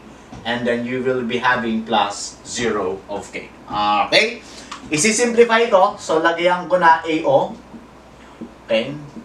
So, negative 3 all over 3 square root of 2, 3 decimal. So, you have is negative 0.707 of I minus 0.707 of j. And then you will be having plus 0k. Alright? So, para makuha ko naman ngayon si Q2, okay, so si Q2, i-multiply ko siya ng Q2. So, you have this as negative 0.707 Q2I minus 0.707 Q2J and then 0 of K. This is now the Q2. Same thing ang gagawin ko for the Q3. Okay? So, for the meantime, copy muna tayo. Okay? And then, I will have to remove for the Q3. Okay? Okay, so let's continue. So, sinummarize ko na. No? Ito yung nakuha natin kaninang resultant sa System 1. Tapos, ito yung Q1 and then Q2. So, ang hindi na lang natin kinukuha ngayon is the Q3. So, we will have it the origin 0. And then the point B, which is distance at the X is 0. And then for the Y, and then for the Z. So, you have 0, 3I. Okay? So, kunin ko ngayon yung position vector OB. Okay? So, again, that would become head minus tail. So, 0 minus 0. So, you have here 0I. Okay? And then plus 3 minus 0. So, 3J. And then plus 4K. Alright? So, you will have it as ROB is equals to SRSS nung tatlo na, or square root of the sum of the squares. So, you have 0 squared plus 3 squared plus 4 squared. So, that would become 5. Alright? So, now we will have it as the lambda OB. Okay? So, lambda OB, it's just 0 divided by 5 or 0I. And then you will have it as plus 3 all over 5 of j. And then plus 4 all over 5 of k. Okay? So, ngayon, pwede na akong kumuha ng Q3. Okay? So, you have your Q3 equals to 0i. Okay? And then ito, i-decimal ko na, no? 3 divided by 5. So, that's 0.6 of Q3. J. And then plus 4 over 5. And that's equal to 0.8. Okay, 0.8 of Q3 of K. Okay, so this is now for the Q3. Alright?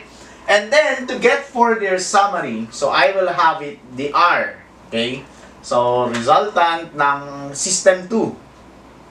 So, that will become equal to Q1 plus you have here Q2 plus you have here Q3. Alright? So, pagsasama-samahin ko ngayon lahat. Okay? So, this one for the R2. Okay? So, for the Q1, you will be having as Q1. Okay? So, I have here Q1. And then, for the Q2, you have it as negative 0.707 of Q2. And then, for the Q3, so you have it as 0. Okay? So, plus 0. And this now would become in terms of the I. Okay? And then, plus, I will have it for the Q2. So, for the J, for the Q1 is 0. For the Q2, so negative 0.707 of Q2. And then for the Q3 is plus 0.6 of Q3. Okay, and this time in terms of J.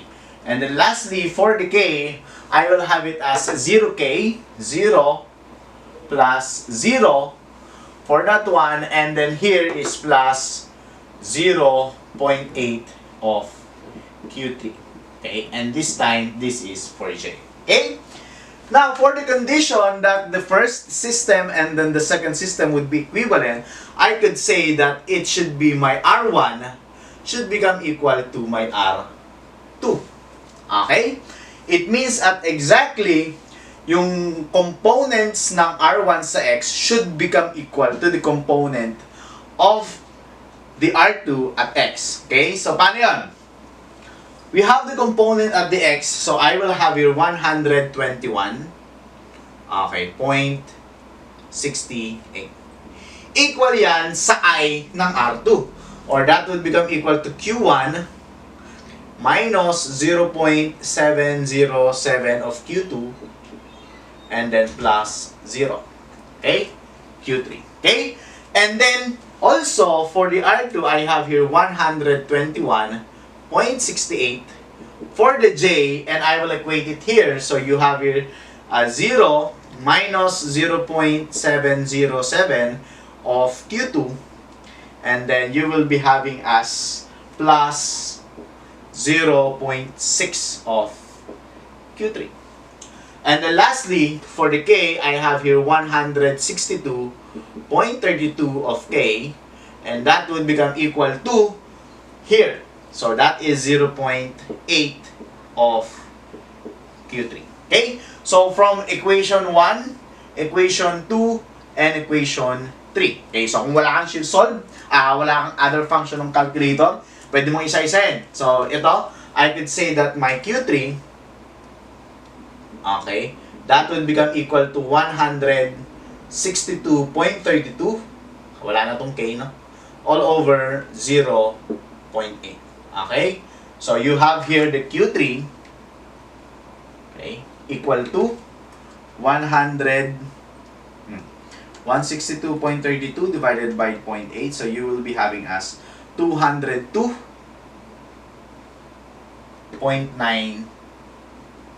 pounds. Alright? And then, I will substitute this on this second equation to get for the Q2. So, Q2,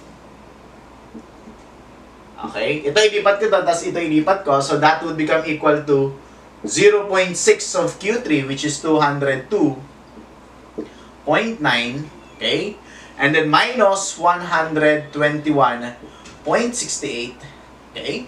And then I will divide it by around 0.707, okay? So, I have here the Q2. Okay, so Q2 is equal to, so 0.6 times 2, 0.6 times 202.9 minus 121.68 divided by 0.707. So, that's around 0. Okay? So, nagkaroon lang ng decimal, no? It's because nagkaroon tayo ng mga, tawag dito, rounding off. Okay? So, but that one would become close to 0. Okay?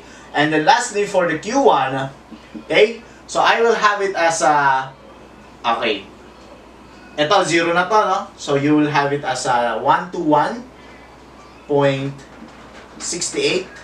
okay? And then plus 0.707. Kaya lang yung Q2 ko, it would become 0.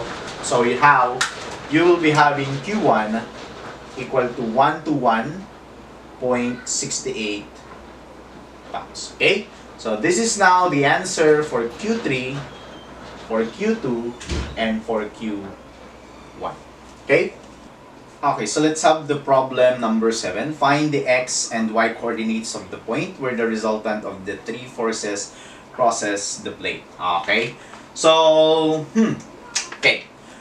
So, parang ito yung dinidiscuss ko, no? Yung plate na to, okay, yung pinaka-plate natin, parang nakaganyan siya, and that is on the xy plane. Okay? Sanay kasi tayo na madalas yung forces natin is naka-in-plane forces. Okay? Pero itong 35, 40, and 25, naka-perpendicular siya dun sa plane. Sabi ko nga, pag perpendicular dun sa plane, ang tawag natin dun is mga out-of-plane forces. Okay? So, in short, lahat ng forces natin is along Z. Okay? So, I will take first the resultant of these forces. So, I will have it as, okay, yung resultant natin, dito ko nalagay, summation forces Z, and that would be your resultant. Okay? And that is negative 25. Okay. Minus 35. And then minus 40. Okay? So, yung total resultant mo, so that would become equal to negative 100 kilonewton. Okay? Tapos, okay, I will take, okay, yung distances. Ito kasi pwede kong malaman yung distances niya mula dito. Baguhin ko, ibang kulay. So, I will have it this one. Okay. Tapos, 90 degrees yon. So, this one, this distance, mula dito hanggang dun. Alright. And that would become equal to, ito is 4. And this one is cosine of 40 degrees. Okay? Or that would become equal to 4 cosine of 40. 4 cosine of 40. So that is 3.06. Okay? So since this one is on the positive x, so I will have it as positive 3.06. Okay? And then this distance, okay, mula doon, so that is equal to 4 sine naman. Okay? So sine of 40. Alright? So 4 sine of 40 is equal naman sa 2.57. Okay? And again, this one is on the itong point na to, yung distance na yon, and that is on the negative y. So I will take this one as negative. So you will be having as negative 2. Kasi yung point na to is on the negative direction na, no? Okay. And then, ganun din yung gagawin ko rito. I will have it this one. Okay. So, yung point na to, okay, yung coordinate niya, this distance, okay, para kang gumawa ng ganun. Alright. Yun. Okay? So, this distance, mula dito hanggang doon, and that would become equal to 4 cosine of 30. Okay? Kaya lang, this one is on the negative x direction. So, pag gano'n na siya, so I will take this as negative. So, 4 cosine of 30, that would become equal to negative 3.46. And lastly, this distance, okay, that would become equal to 4 sine of 30. And again, this is on the positive y, so I will have it as positive 2. Alright? Now, ang gagawin natin, okay, sabi natin, kung kukunin natin yung effect ng isang resultant, if we take the effect of the resultant force, it should always be equal to the effect of the individual forces. Okay? So, I could take it as, pwede akong mag-summation moment. Hindi lang sa point pwede kang mag-summation moment about a line, okay? Or about an axis. So, for example, I will take summation of moment about the x-axis. Okay? So, yung moment about x-axis due to resultant, should also be equal to summation of moment about x-axis due to individual forces. Okay? Saan hindi ko alam kung saan locate yung resultant. Walang problema, okay? So, one thing is we always follow the coordinate sign and then the sign of the forces para makuha natin hypothetically no kahit ano, okay?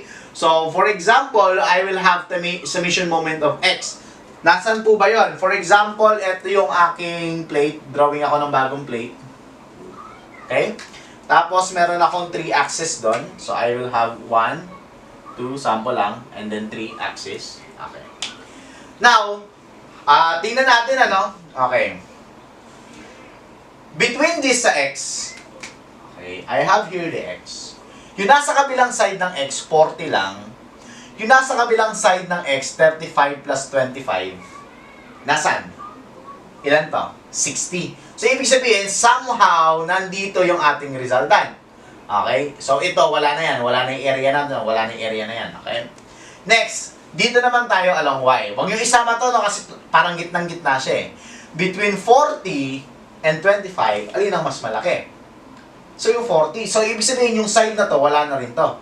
So, parang ngayon, okay, by logical, nandito nakalagay yung ating resultant. So, that is negative 100. Alright? Tapos, yung distance na to, okay, tsaka yung distance na, yun yung hinahanap natin. And since this is y, yung distance na to, I will call it as bar y, and then this distance is, I will call it as my bar x. Okay? So, yun yung hinahanap natin. Kung magsa-summation moment ako about the x-axis, okay, wala to about x-axis, okay, ang gagamitin kong distance is the bar y. So, I will have it as negative 100. And its moment arm about the x-axis is actually my bar y. Alright? So, equal to the individual forces. Okay? So, again, x, ito yung x natin. Okay? So, una, negative 40. And its distance is positive 2. Alright? And then next, I will have it as negative 25. Negative 25, kasi pababa yung force ko. And then its coordinate from the x-axis, ito, and that is negative 2.57. And then lastly, I have here negative 35. Again, pababa yung force ko, kaya negative. And its distance is negative 4. Multiplied it by negative 4. Okay? Kasi, yung distance na to is on the negative y direction. So, pwede ko na ngayon makuha si bar y. So, I will have negative 40 times 2 minus 25 times negative 2.57 minus 35 times negative 4. And then, I will divide it by negative 100. So, you will be having as y bar is equal to negative 1.24 meters. Okay? So, medyo tama naman. Okay na nandun. Kasi ito yung positive y natin. So, nandun yung ating negative. Okay? Next, I will now have summation naman moment about y. Okay? Due to resultant should become equal to summation moment about y. Okay? Due to individual forces. Okay? So, I will take the moment about here. So, I will have negative 100 for the resultant. And then, ang makuha ko naman is the bar x. Okay, so, you will have it the bar x. Then, I will have negative 40. Okay. At ang distance niya from the y is this one. So, that is negative 3.46. Okay? And then next, walang moment yung 35. So, I will have negative 25. Okay. Bakit sir walang moment yung 35? Kasi it lies exactly at the y-axis. So, I will have here negative 25. 25 is downward. And its distance from the y-axis is this one. Okay? And I will take that as positive 3.06. So, now, I will now have my bar x. And that bar x is negative 40 multiplied by negative 3.46 minus 25 times 3.06 divided by negative 100. So, I will have it as negative 0.62 meters. Okay? So, tama lang din naman na pa-negative siya, no? So, the coordinate at which the resultant will intersect the plate is actually on the bar y and then on the bar x, and that's equal to negative 0.62 and negative 1.24. Okay, so this is now the final answer. Okay, so let's have the problem number 7. So determine A, the moment of the force F about point C, and 2, the perpendicular distance C and the line of action F. Okay? So, sanay tayo sa moment, no? 2D muna.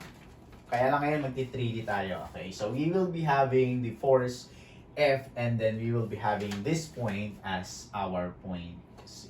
Okay? So, ngayon, okay, kailangan kasi ang moment natin, force times natin by its the distance. Okay?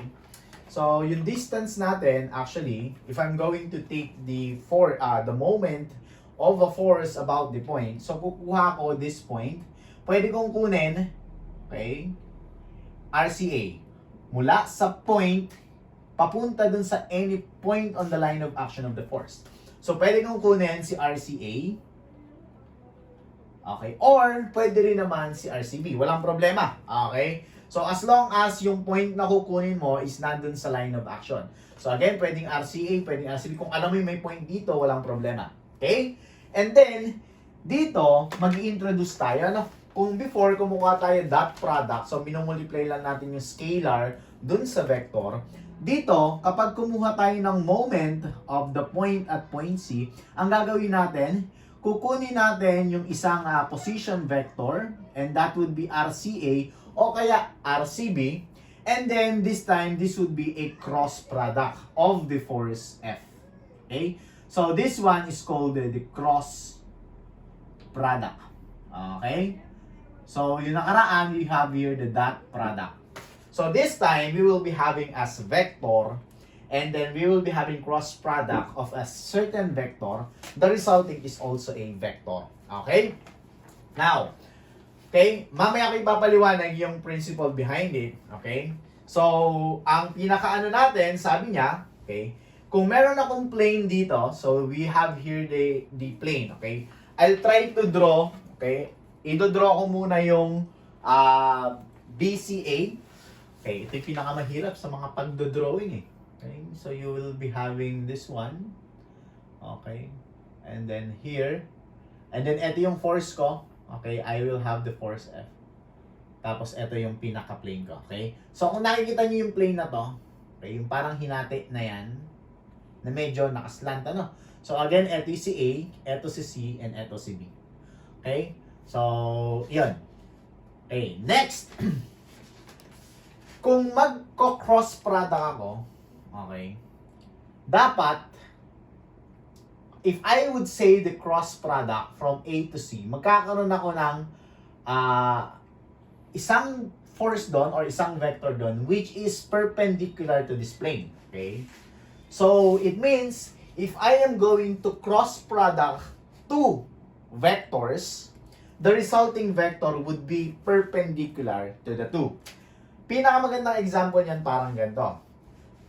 Let's say meron akong force dito, okay, F1, and then I will have it as F2. Okay, sample na. Tapos, kung ang gagawin ko is the cross product, sample, F1 cross F2. Okay? So, it always follows the right thumb rule, Kung saan ka magsisimulang F1, so dito yung F1 mo, okay? And then, ikaw cross product mo sa F2, so papunta sa F2, so parang pa ganon. The resulting product is kung nasaan yung pinaka-right thumb mo. Okay, so example, F1 times F2. So, the resulting is this one, F3. Okay? Kaya, sabi ko before, dapat si XYZ may sequence. If you're going to have the cross product X and Y, X times Y, so it should be the product Z. Sir, so that would become equal to F3. Okay? Now, if I have, pag pinagbaliktad ko, for example, I have here F2. cross product of F1. Magmumula ako sa F2, pupunta ako sa F1, so ito yung magiging F3 ko. So that would become equal to negative of F3. So that would become equal to negative of F3. So mahalaga yung sequence na. So para sa moment natin, we always follow, okay, yung pinaka-position vector muna, multiply natin or cross product natin sa force. Okay? Now, for the RCA, okay, ito, lagyan ko ng coordinate. Yung x niya, that would become equal to 2 meters. Then yung y niya, that would become equal to 4 meters. And then yung z niya, that would become equal to 0. Okay? And then yung a natin, ganun din. Yung x naman niya is 0. So ang y niya is 4. And then ang z niya is 0. Okay? So I will now have here the RCA. Okay? So point to any point on the line of action, so that would become RCA. So 0 minus 2, so that is negative 2i. Okay? 4 minus 4 plus 0, j, and then 0 minus 0 plus 0, k. Okay? And then yung force natin, okay? So okay na tayo na meron na tayong RCA. So kailangan si force natin maging in vector form din. Okay? So, para maging vector form yon, I will have first, etong B, ang x naman niya is 2, ang y niya is 0, at ang z niya is 3. Okay? So, if I'm going to have it as R A to B, so RAB, that would become equal to 2 minus 0, so we have here 2i, 0 minus 4, minus 4j, and then 3 minus 0, so that is plus 3 of k. Okay? So I will have here RAB, so yung pinaka-resultant niya, and that would become equal to square root of 2 squared plus 4 squared plus 3 squared. Okay? So you will be having as 5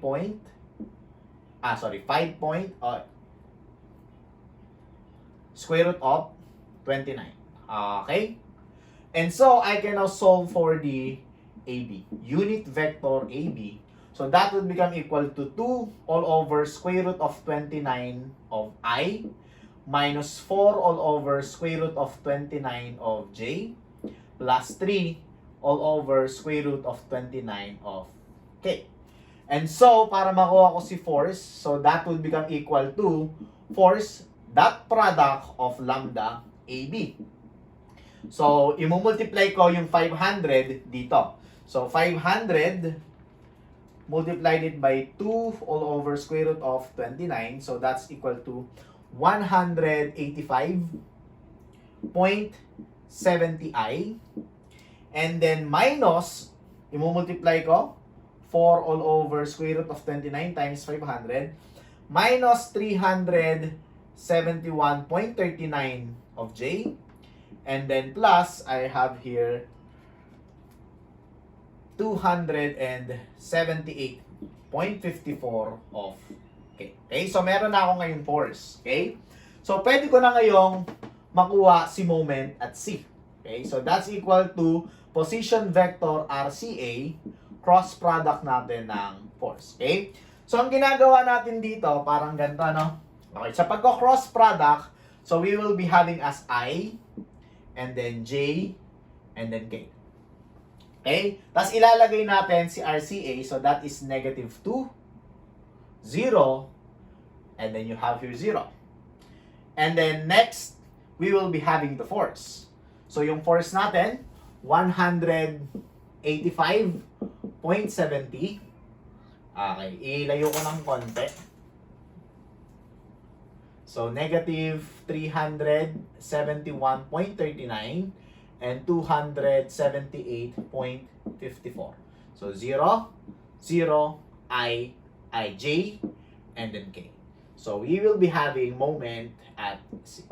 Kukunin natin yung kanyang determinant. Okay, so determinant, or pinakamadali, ulitin natin yung dalawa, no? So you will be having 185.70 and negative 371.39.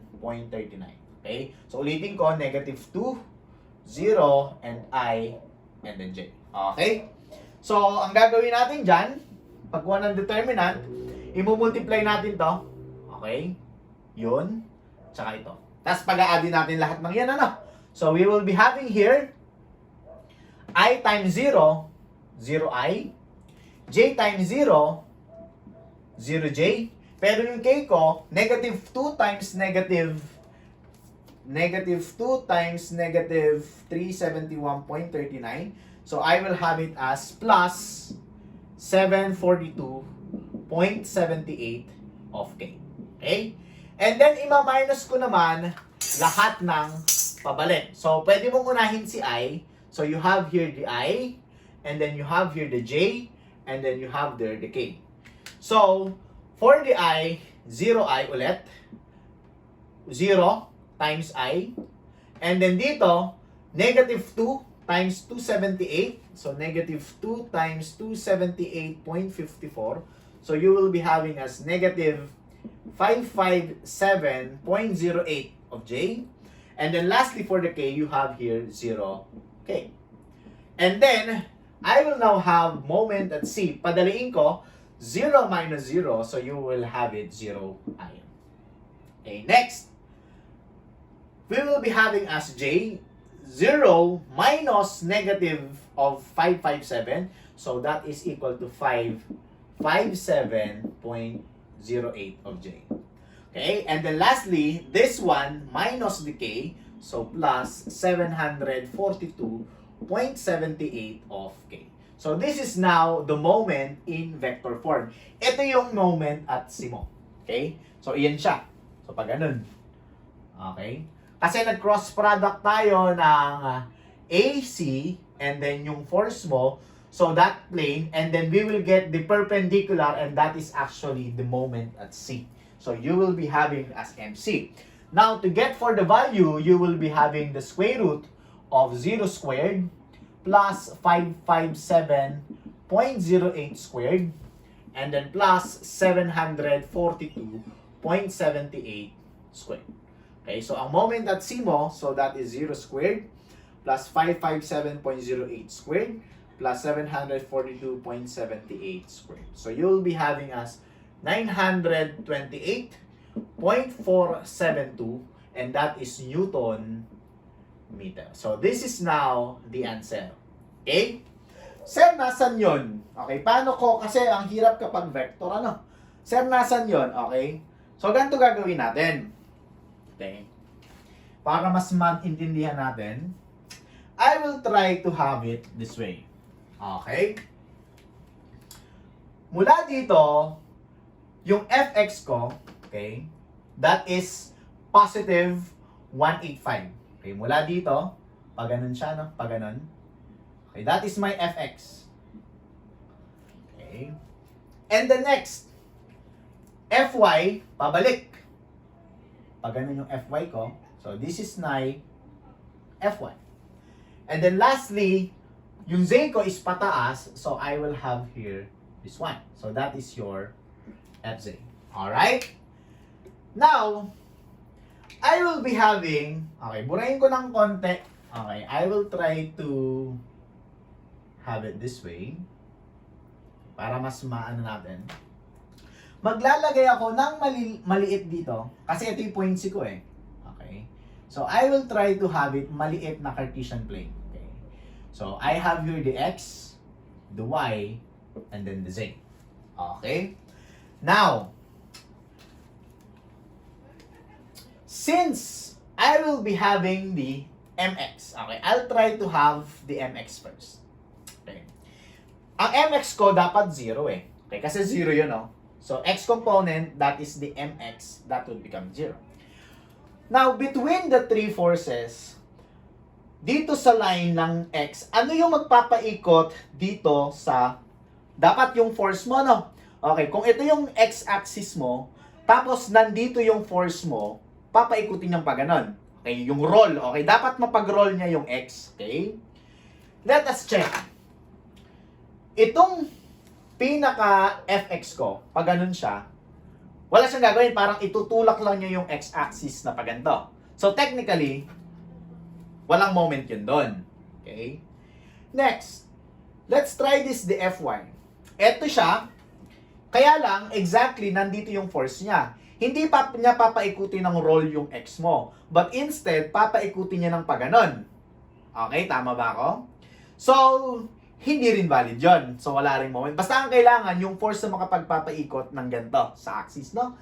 How about the FZ? Nandito naman yung force mo. Again, hindi niya papaikutin ng paganto, pero papaikutin niya on this direction.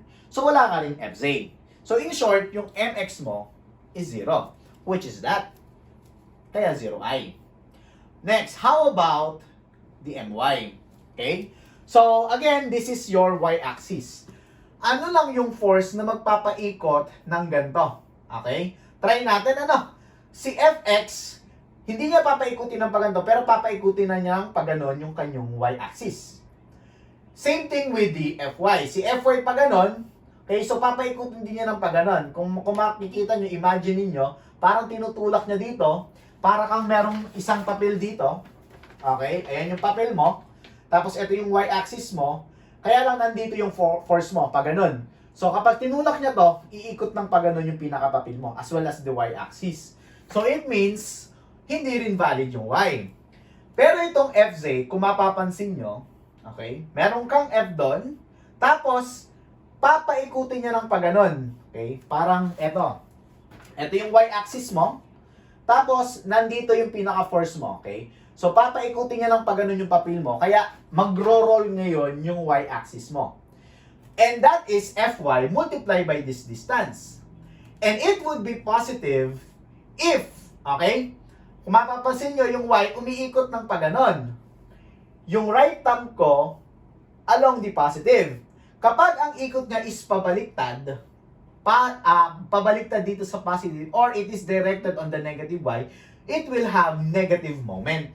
But since the Fz, and ito yung Fy mo, papaikutin niya ng paganon. Okay? Which is on the positive, so we will have it as positive. So positive, ang Fz ko, ano yung Fz natin? 278.54, at ang distance niya is this one, times 2. So, ang MY ko, it should be 278.54 times 2. 278.54 times 2, and that's equal to 557.08, and this is your J. Ayun. And also, it is positive. Okay? And then lastly, you will be having the MZ. Yung magpapaikot sa Z ko on this axis, yung magpaparol ng Z axis ko, no? Si X, wala, no? Wala, itutulak lang niyang pag ganun eh. Itong Y, meron ba? Okay, si Y meron, pwede, papaikutin niya pag ganun. And it is also positive, no? Kasi, pag ganun yung ikot ng pinaka-Z ko. So, along the positive Z. Again, kung ang ikot ng Z ko is pag ganun, so I will take it as negative. But this one is pag ganun, okay? So, it will be positive. So, I will have it positive. And then, the Fy would become equal to this one, negative. Okay, sorry, hindi ko na ito-take yung negative, ano, kasi meron na akong direction. Okay, yung magnitude na lang. Okay, I will take this as 371.39. Again, hindi ko na ito-take yung negative kasi dito sa figure, nilagay ko na siya. Alright? Okay, so okay na yon. So you will have it as 371.39, and then you will have this distance equal to, again, 2 meters. How about the Z? Papaikutin ba niya? Okay, since parallel siya, parang ang gagawin niya, papaikutin niya pag ganun. Hindi pwede yun. Okay? So again, ang pwede lang yung magro-roll doon, no? So ito lang yung pinaka-MZ ko. And that is also positive. 371.39 times 2. So you will be having a 742.78. And this one is K. Pag pinagsama-sama ko yon, ito rin yun. 0.557.08 and 742.78 of K. Okay? So, ito yung physical, and then this is using the cross product. Again, this is the moment of a certain force to a point. Okay? Next, if I have the moment, okay, parang ang gagawin kasi natin, from this point, okay, kukunin natin yung minimum distance. And that minimum distance is actually the perpendicular distance. Remember, you have here the force.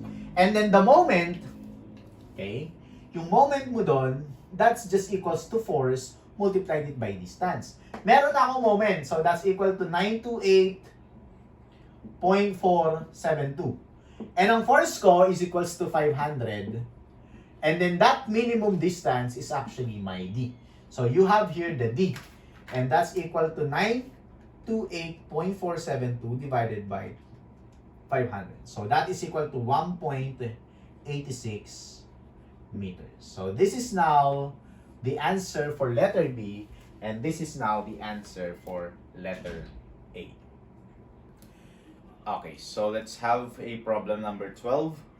A moment of 50-pound foot about O is required to loosen the nut. Determine the smallest magnitude of force F and the corresponding angle theta that will turn the nut. Okay? So, ang required daw, okay, so we have the required moment. Okay, that's equal to 50-pound foot. Okay, so yung moment natin na required, okay, that's equal to 50-pound foot. Okay, so i-convert ko, gagawin kong inch. Okay, so in 1 foot, there are 12 inches. Okay, so cancels out. So we have the moment equal to 50 multiplied it by 12. So, oops, saan aking calculator?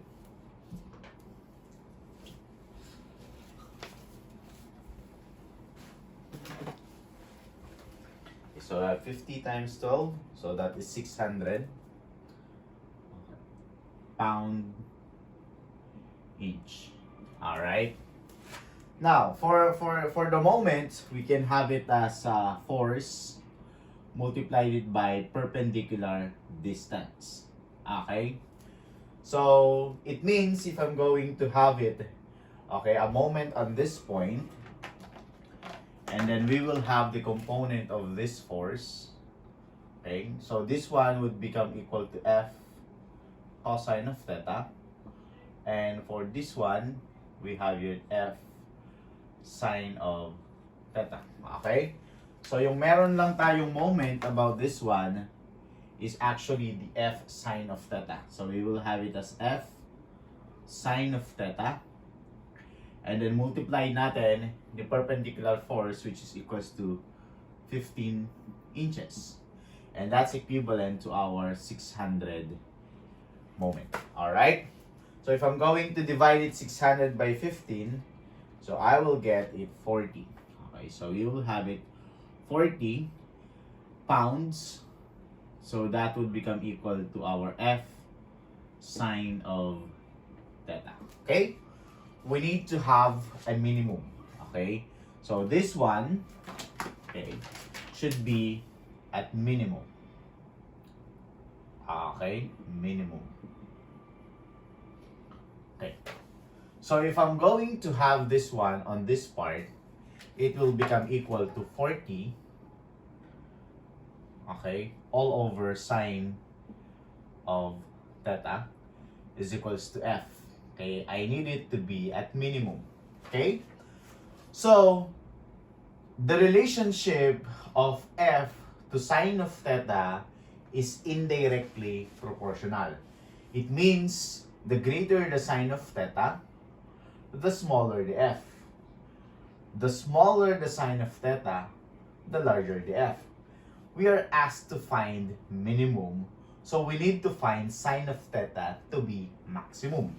Okay, so this term, okay, it should be at maximum value. Okay, para maging minimum to. Kasi they are inversely proportional. Okay, and then at the function sine of theta, actually, the minimum value would be 0 and the maximum value would be 1. So, from 0 to 1. So, to have the maximum value of sine of theta, it will be equated to 1. And therefore, you can find that theta is equals to 90 degrees. Okay? And so, if you have sine of theta equals to 90 degrees, and 1 the maximum, and then this term, okay, would become equal to 1. And then ang matitira, ang F ko, would become equal to 40 pounds. Okay? Or by simple logic, okay, the minimum force to have the moment should always be the perpendicular force, okay, dito sa ating point na hinahanap. So, it means, yung force na minimum i-exert natin doon should be walang horizontal component na tatama dito. So, it should always be a vertical component na kung saan perpendicular dun sa ating line. Okay? Or dun sa ating distance. So, that's it for our problem number 12. Okay, so let's have the problem number 13. The trapdoor is held open by a rope AB. If the tension in the rope is T equals to 40 pounds, determine its moment about y-axis. Okay? So, kukunin natin yung magpapaikot ulit sa y-axis. Ano? Okay, so what we need is a decomposition of this force. Okay, so mula dito, mamimili ka kung saan mo. Since it is a line of action, pwede mong ditong i-decompose, no? So, meron ka ditong Tx, and then meron ka ditong Ty, and then meron ka ditong Tz. Walang problema kung dito mo siya i-decompose, pwede rin naman dito. So, you may have it here. You have here Tz, you have there Tx, and you have there Ty. Okay, so walang problema kahit saan. Okay, but first, let us try to determine, okay, its vector component. Okay, so this one would be the origin, and then the A component would be at the X would be 4, and then for the Y is 0, and for the Z is 0. And then for B, we will be having the X coordinate is 0, the Y coordinate is 4, and then the Z coordinate is 3. Okay? And then yung force natin is from A to B. With this, I can have the position vector RAB. Okay? So the position vector RAB would be B minus A. So I have here 0 minus 4, I will have negative 4I. 4 minus 0, I will have it as 4J. And then 3 minus 0, I will have it as 3K. Okay? And hence, okay, my RAB would become equal to the sum of the square or SRSS na. So pag sinabi kong SRSS, okay, square root of the sum of the squares. So that would become equal to square root of 4 squared plus 4 squared plus 3 squared. So you can have it square root of 41. Okay?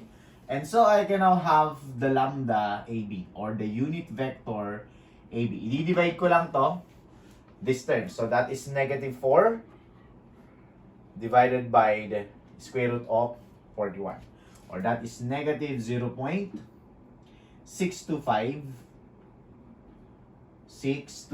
So that is negative 625 of I. Okay?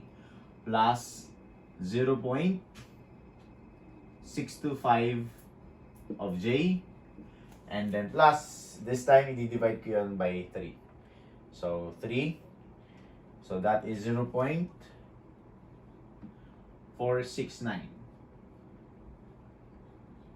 of K. Alright? So, now, I will now have the tension. Okay? So, that would become equal to 40 pounds. Imumultiply ko sa bawat isa. So, 40 times 0.625, and that is negative 25I. Okay. Plus 25J. And then this one is 0.469 times natin by 40, and that's equals to plus 18.76 of K. Okay? And then, try natin dito at point A muna tayo. At point A, and then let us check only for point B. Okay, so at point A, dito ko siya i-decompose. Okay. Tingnan natin kung alin yung magpapaikot sa y-axis. Si Tx ba papaikutin yung y-axis mo? Si Tx ang gagawin niyang paikot pa ganun. Okay, parang ganito eh. Ito si y, ito si x. So papaikutin niyang pa ganun exactly here. papaikutin niya pa ganun. So, hindi valid si TX. How about si TY? So, ito yung y-axis, ito yung y niya, parallel sa kanya. Okay? So, papaikutin niya pa ganun, hindi rin valid. Ito lang ang pwede magpaikot sa kanya kasi pag ganun yung Z mo, okay? Pero take note of this one. Okay? Yung Y mo, iikot ng paano? Pag ganun ang ikot, no? So, pabaliktad. Okay? Kung mapapansin nyo, pag ganun yung ikot nyo sa Y. Okay? Pag ganun. So, it means para nakaganon, pinapaikot natin yung Y on this direction. So, kung saan nakaturo yung aking right thumb, nandun yung kanyang moment. It means yung sign ng moment natin. Ano?